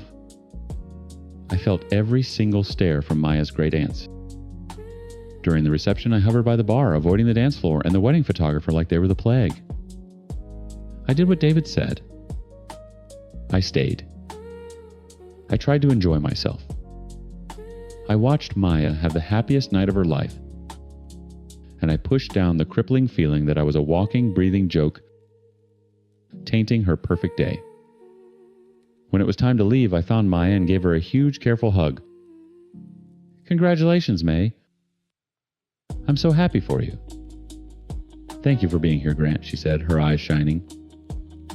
She seemed a million miles away, lost in her own happiness, and didn't mention the dress once. I gave David a nod. Congrats, man. He clapped me on the back. Thanks for staying, he said with that same tight smile. Drive safe. I drove home the steering wheel, cool against my blue-painted hands. I felt exhausted, embarrassed, but mostly just glad it was over. I dodged a bullet. David had saved me. In my apartment, I peeled off the skeletal glove and tossed it on my chair. I just wanted to get the makeup off and forget this whole night ever happened. My phone, which had been on silent, was sitting on the counter. As I walked past, the screen lit up. Then it lit up again. And again. A rapid-fire succession of buzzes vibrated across the granite. I picked it up. 3 new messages, all from Maya. The preview on the lock screen was short, sharp, and hit me like a punch to the gut. What the hell is wrong with you? My fingers fumbled as I unlocked the phone, the blue makeup smearing a faint streak across the screen. Her full messages loaded in a sickening cascade. Maya times, what the hell is wrong with you, asterisk? Maya times, to wear a wedding dress to my wedding. Are you that desperate for attention, asterisk? Maya times, you couldn't let me have one day. One day that wasn't about you and your stupid costumes. You've humiliated me. You've humiliated David. Asterisk. The words blurred. It felt like a physical blow. I immediately hit her contact and called. It rang once before going to voicemail. I tried again. Voicemail. My heart hammered against my ribs, the ones made of foam clay I'd so carefully crafted. I typed a reply, my hands shaking so badly I had to delete and restart 3 times. Me times, Maya, what are you talking about? I offered to leave, I begged David to let me go home and change. He told me to stay. He said it was fine, asterisk. The 3 little dots appeared instantly, then vanished. A new message popped up, not from her, but from David. David times, hey man. Maya's really upset. You need to apologize. Asterisk. I stared at his text, a cold dread washing over me. This was a nightmare. I forwarded him a screenshot of my last text to Maya. Me times, apologize for what? For listening to you. You need to tell her what happened. Tell her you told me to stay. Asterisk. David times, whoa, hold on. I was trying to be nice. I didn't think you'd actually stick around for the ceremony looking like that. You put me in an impossible spot. I couldn't exactly kick my wife's best friend out of our wedding. Asterisk. The gaslighting was so blatant, so absolute, it stole my breath. He was twisting his explicit instructions into a vague gesture of politeness, He was painting me as the socially inept weirdo who couldn't take a hint. Me times, that is a lie. You were specific. You said, don't go. You said it was hilarious and that Maya would be more upset if I left. You know you did. Asterisk. David Times, look, you made a scene, I tried to manage it, and now my wife is crying on our wedding night. This is on you, Grant. You caused this. You owe her an apology. We need you to just leave us alone right now. Asterisk. My thumbs hovered over the keyboard full of furious, useless words. What could I even say? He had his story, and he was sticking to it. Before I could type another letter, a final message came through from Maya. Maya, times David. Just told me everything. How you refused to leave when he asked you to. I can't believe you would lie to me like this. On top of everything else, I'm done. Lose my number. Asterisk. I tried to reply a frantic jumble of, he's lying to you, but the message failed to send. A small red exclamation point appeared next to it. Message failed to deliver. I went to her profile. Blocked. I switched to David's. Blocked. Just like that, I was gone. Cut out. Erased. I sank onto my couch, still in the dress, the cheap lace, scratching my skin. The blue makeup felt like a mask of shame I couldn't take off. My best friend since kindergarten, the girl who knew every secret I had, thought I was a monster. And her new husband, the man I had trusted, had orchestrated the whole thing. The next few days were a gray, silent blur. I scrubbed the blue paint from my skin until it was raw. I took the corpse bride dress, the skeletal arm, the veil, all of it, and shoved it into a black trash bag in the back of my closet. Every time my phone buzzed with a notification from someone else, my stomach lurched with the false hope that it was her. It never was. The silence from her was louder than any argument we'd ever had. On Thursday evening, my phone buzzed with a number I didn't recognize, but the text was unmistakable. It's Maya. Can we talk? I called the number instantly. She answered on the first ring. Her voice was flat, hollowed out. Hi. Maya, I breathed a mix of relief and anger swirling in my gut. Are you okay? What happened? I'm not home, she said, her voice cracking. I'm at my sister's place. Why? What's going on? There was a long pause, then a shaky sigh. Because you were right, Grant. You were telling the truth. I weighted my knuckles white on the phone. For 2 days, she began, I believed him. I was so angry, so hurt. I couldn't understand how you could be so cruel. David told me he'd pulled you aside and quietly asked you to change, and that you'd laughed it off, saying the invitation said go nuts, and that you weren't leaving. He made you sound so arrogant. My throat tightened. That's not what happened. I know, she whispered. But something felt off. The way he told the story was too perfect. Too practiced. So yesterday, I called my cousin Sarah. She was standing by the kitchen when you two were talking. She heard everything. My mind flashed back to the party. I remembered seeing people milling around, but I was in too much of a panic to notice who. Sarah said she heard you pleading with him, Maya continued, her voice gaining a sharp edge of anger. She heard you say you lived 10 minutes away and could be back in a suit. And she heard David, clear as day, tell you, don't go. It's fine. We want you here just like this. The validation was a hollow victory. It didn't fix the agony of the past few days. I confronted him with it last night, she said. He tried to deny it, said Sarah. Must have misheard.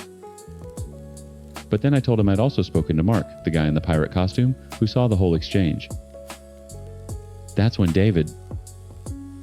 He broke. She took a shaky breath. He admitted everything, Grant. Everything. This wasn't an accident. It was a plan. He's been jealous of us for 5 years. He told me he hates how you and I have a history he can't be a part of. He hates that I tell you things I don't tell him. He thought if he could just make you look like a selfish asshole, I would finally cut you out of my life for good. The pieces clicked into place with horrifying clarity. The no-theme party. The way his eyes raked over my costume. His smooth, easy dismissal of my panic. The perfectly constructed lie. It was a 5-year-long resentment culminating in a single devastating act of sabotage. He saw your costume, Maya choked out a sob, finally breaking through, and he knew he'd hit the jackpot. It was the perfect trap. And I walked right into it. Maya, I'm so sorry, I said, but the words felt stupid and small. It's not your fault, she said fiercely. It's his. I married a man who built our wedding day on a lie designed to destroy my oldest friendship. I looked at him last night and I didn't recognize him. The trust is... It's not just broken, Grant. It's gone. It was never even there. We sat in silence for a moment, the chasm David had created stretching between our two phones. He hadn't just tried to ruin a friendship. He'd poisoned his own marriage from the very first minute. He got what he wanted, a fight that might end our friendship, but the fallout had incinerated his entire world. What are you going to do? I asked quietly. I don't know, she said, her voice weary. I just know I can't go home. Not now. Maybe not ever. Story 12. It started with 4 words. 4 words that Chloe dropped on me like a bag of rocks during a perfectly normal Tuesday night dinner. I think we're broken, she said, pushing a piece of salmon around her plate. I put my fork down. Broken? What are you talking about? We're fine. No, Thomas. Asterisk. We're times not fine. Asterisk. I'm times not fine. She looked at me, her eyes holding a kind of disappointed exhaustion I'd never seen before. You're just not here. You're not emotionally available. The accusation hit me like a phantom punch. Me, not available. I was the one who planned our dates, who remembered the name of her annoying coworker, who always made sure the coffee was ready in the morning. I was the rock. That was my job. Chloe, that's not fair, I said, my voice softer than I intended. I'm right here. I'm always here. Being physically in the room isn't the same as being present, she sighed, and that was that. The conversation was over. The verdict was in. I was the problem. For the next 2 months, I tried to fix it. I read articles on emotional intimacy. I suggested counseling, which she shot down as too dramatic. I planned a weekend trip to a cabin, just the 2 of us. I left little notes in her work bag. Every effort I made was met with a polite but distant thank you. It was like trying to hug a statue. Then Mark came into the picture. He and his wife were our friends, part of our core group. When they announced their divorce, it was a shock to everyone. Chloe especially took it hard. He's a wreck, Thomas, she told me one night, scrolling through her phone on the couch, a good 6 feet of space between us. He has no one. I'm just going to go have a drink with him, make sure he's okay. I didn't think anything of it. Of course she should. Mark was our friend. Yeah, good idea. Tell him I'm thinking of him. 1 drink turned into 2. A weeknight check-in became a 4-hour vent session. Soon, I'm meeting Mark became a near daily refrain. It was always framed as an act of selfless friendship. She was his lifeline, the only one who truly understood what he was going through. He's just so lost, she'd say when she came home late, smelling of wine and someone else's cigarettes. I'm just helping him. My unease started as a low hum, a barely audible frequency of doubt. I tried to shut it down. She was a good person, a caring friend. I was just being jealous, insecure. I was the broken one, remember? I was the one who wasn't emotionally available. A good husband would be supportive. So I was supportive. How's Mark doing? I'd ask, trying to show I was on the team. Better, she'd say, her thumbs flying across her phone screen. It's a long process. The long process started to include late-night phone calls that she'd take on the porch, weekend afternoons. Spent running errands that somehow always involved a stop at Mark's new apartment. I tried to bring it up gently once. You're spending a lot of time with him, Chloe. Are you sure you're taking care of yourself too? Her head snapped up from her phone. Are you serious? The man's life just fell apart? I'm being a good friend. Is that a problem for you? No, of course not. Because it sounds like a problem. It sounds like you don't trust me. The accusation hung in the air, thick and suffocating. I trust you, I said, a lie I was desperate to believe. I retreated, I apologized. I was the problem. Again. We had a trip to Patagonia planned for months. 18 months of marriage, and this was our first big adventure. I saw it as our chance. 10 days of hiking in epic landscapes, no Mark, no distractions. A hard reset. I put all my hope into that trip. The week before we were supposed to leave the house felt like a pressure cooker. Chloe was a ghost, flitting from room to room, packing in silence, her phone permanently attached to her hand. She'd angle the screen away from me whenever I walked in. I told myself it was just pre-trip stress. The plan was for her to fly out Tuesday morning. I'd follow on Wednesday after wrapping up a big project at work. We'd meet in Santiago. Tuesday morning came. I got up to make coffee, same as always. She was already dressed, her suitcase by the door. She looked agitated. Hey, I said, trying for a normal smile. Ready for the big trip? Yep, she said, not looking at me, just checking her purse for the third time. Passport, wallet, phone. Okay. My flight gets in at 9 p.m. tomorrow. I'll meet you at the hotel bar. I walked over to hug her, to give her a proper goodbye, a kiss, to launch our great reconnecting adventure. She turned her head so my lips landed on her cheek. It was a cold, stiff, dismissive gesture. She pulled away before I could even fully wrap my arms around her. The Uber's here, she said, grabbing her suitcase. I'll see you there. And she was gone. No, I love you. No, travel safe. Just an abrupt exit that left the front door swinging shut with a hollow click.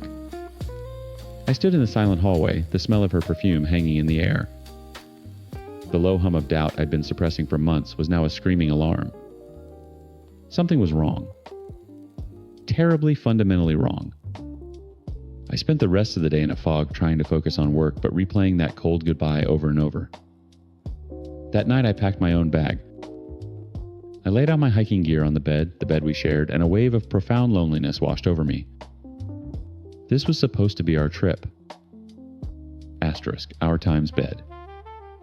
What was I even trying to save? I walked into her closet to grab a travel adapter from her suitcase shelf.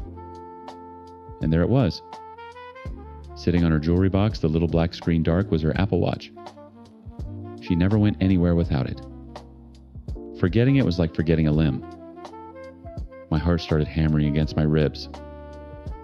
Don't do it. Just leave it. It's an invasion of privacy. You're being paranoid. But the cold cheek, the hidden phone screen, the late nights with Mark, it all swirled together into a toxic cocktail of suspicion I could no longer ignore. My hand trembled as I picked it up. I pressed the side button. The screen lit up. A cascade of notifications. All from the same name. Asterisk, asterisk. Mark, asterisk. Asterisk, asterisk. I miss you already. Asterisk. Asterisk, asterisk, Mark, asterisk, asterisk, asterisk, can't believe you're really going. This is going to be the longest 10 days of my life. Asterisk, asterisk, asterisk, Mark, asterisk, asterisk, asterisk, I love you so much. Asterisk, asterisk, asterisk, Mark, asterisk, asterisk, asterisk. Just land safely and tell me you're mine. Asterisk. The air left my lungs in a single silent gasp. My vision tunneled. The floor seemed to drop out from under me. I fumbled with the watch, my fingers clumsy and numb, scrolling up, going deeper. It was all there. Hundreds of messages. Pet names. Explicit details of their last meetup. Plans they were making for when she got back. Pictures. A whole secret life lived right under my nose in my own house. A line from her sent just last night while I was sleeping beside her burned itself onto my brain. Asterisk, asterisk, Chloe, asterisk, asterisk, asterisk, I just have to get through this stupid trip. Then I'm all yours. I promise. Asterisk. I sank to the floor, the watch still clutched in my hand, its screen glowing with the evidence of my own stupidity. My lungs burned. My stomach twisted into a knot of ice and acid. I didn't just read the words. I felt them. Each one. A physical blow. Asterisk. I love you so much. Tell me you're mine. Asterisk. My first instinct was primal. I wanted to smash something. To hurl the watch against the wall and watch it shatter into a million pieces, just like my life had. But a cold, terrifying calm washed over me instead. I took a picture of the screen with my phone. Then another. And another. I documented everything, every pet name, every promise, every lie. Then I called her. I knew her plane would have landed in Santiago by now. It rang twice. Hey, you're not going to believe this. The line for customs is insane, she said. Her voice bright and breezy. The voice of a wife on vacation. I said nothing. Thomas, are you there? The connection's terrible. I found your watch, Chloe. The silence on the other end was absolute. It was so complete, I could hear the background chatter of the airport fade away, as if she'd stepped into a soundproof room. Oh, she finally whispered. A single, pathetic syllable. Just land safely and tell me you're mine. I read from my phone, my voice flat dead. I just have to get through this stupid trip. Then I'm all yours. Thomas, I can explain. Can you explain the pictures? Can you explain how you were fucking our friend in our bed while I was at work trying to pay for this stupid trip? The words came out like venom. I felt a wild, unhinged laugh bubble up in my chest. I was losing my mind. It's not what you think, she started the classic insulting line. You've been so distant. So unavailable. Mark was just there. He listened to me. He times me. The gaslighting was so textbook it was almost impressive. She was reading directly from the cheater's handbook. I see you, I said, my voice dropping to a low growl. I see you for exactly what you are. Don't bother coming home. Get a lawyer. I hung up before she could respond. I blocked her number. Then I blocked Mark's. I sat on the floor of her closet for an hour, surrounded by her clothes and her scent, and felt absolutely nothing. I was hollowed out. A shell. That night I didn't sleep. I fell into a Reddit rabbit hole. R. Surviving infidelity. I read hundreds of stories. A Greek chorus of betrayal. The advice was brutal and unanimous. Go, scorched earth. Protect yourself. She is not your friend anymore. The next morning, I called a lawyer.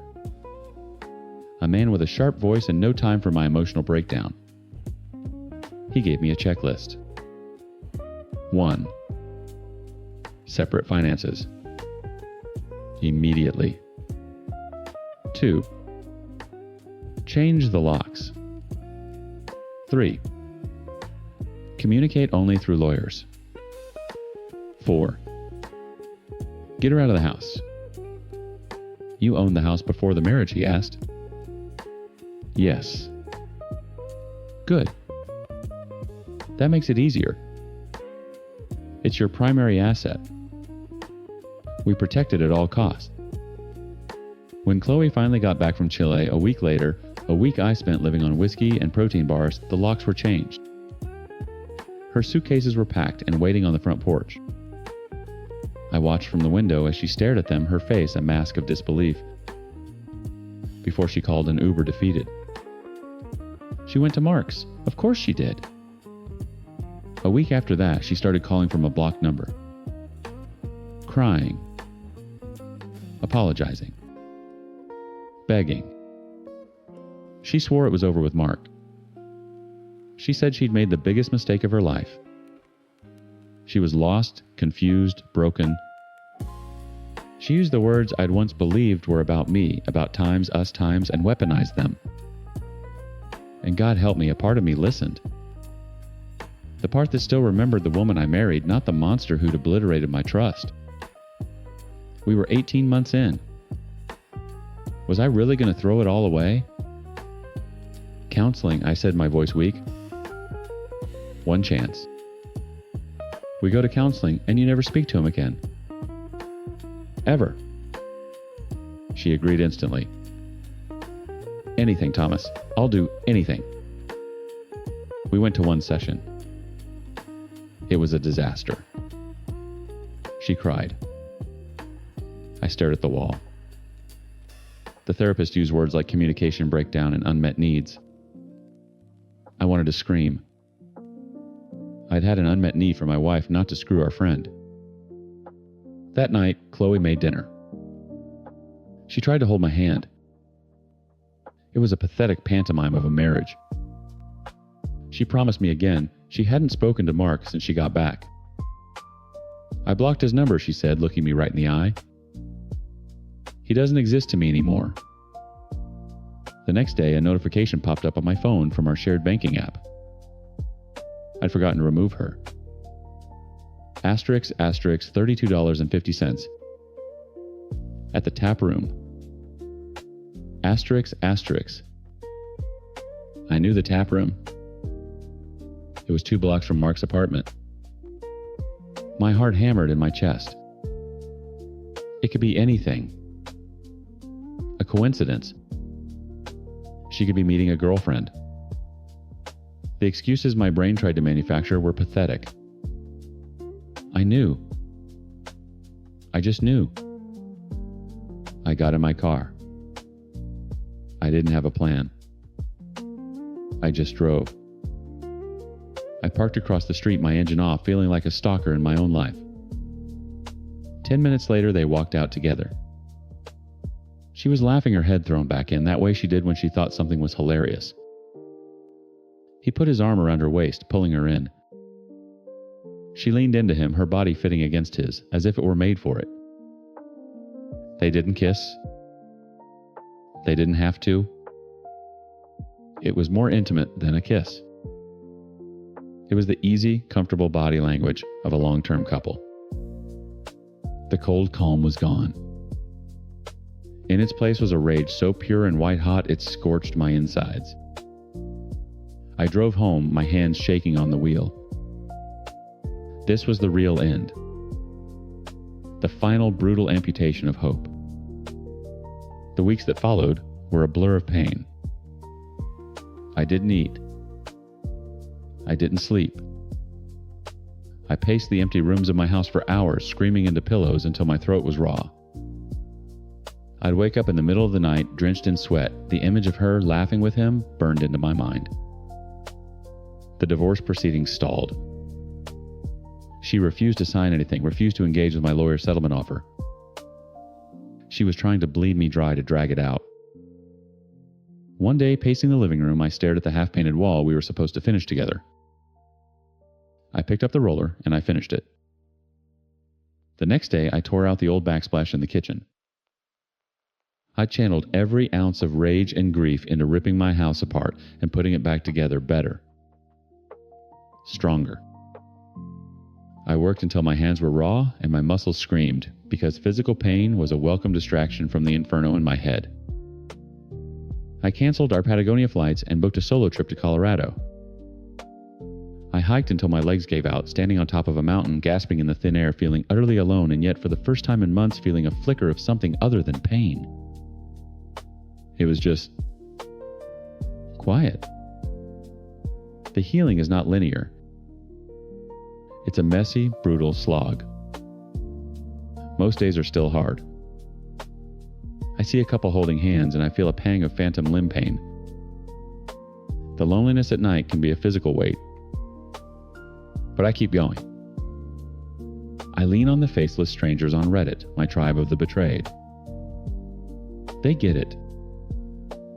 They don't offer platitudes, they offer grim understanding. She's gone. The woman I loved, the woman I built a life with, was an illusion. Accepting that is the hardest part. She wasn't stolen from me. She didn't exist in the first place. All that's left now is me, this house I'm slowly rebuilding, and the long open road ahead.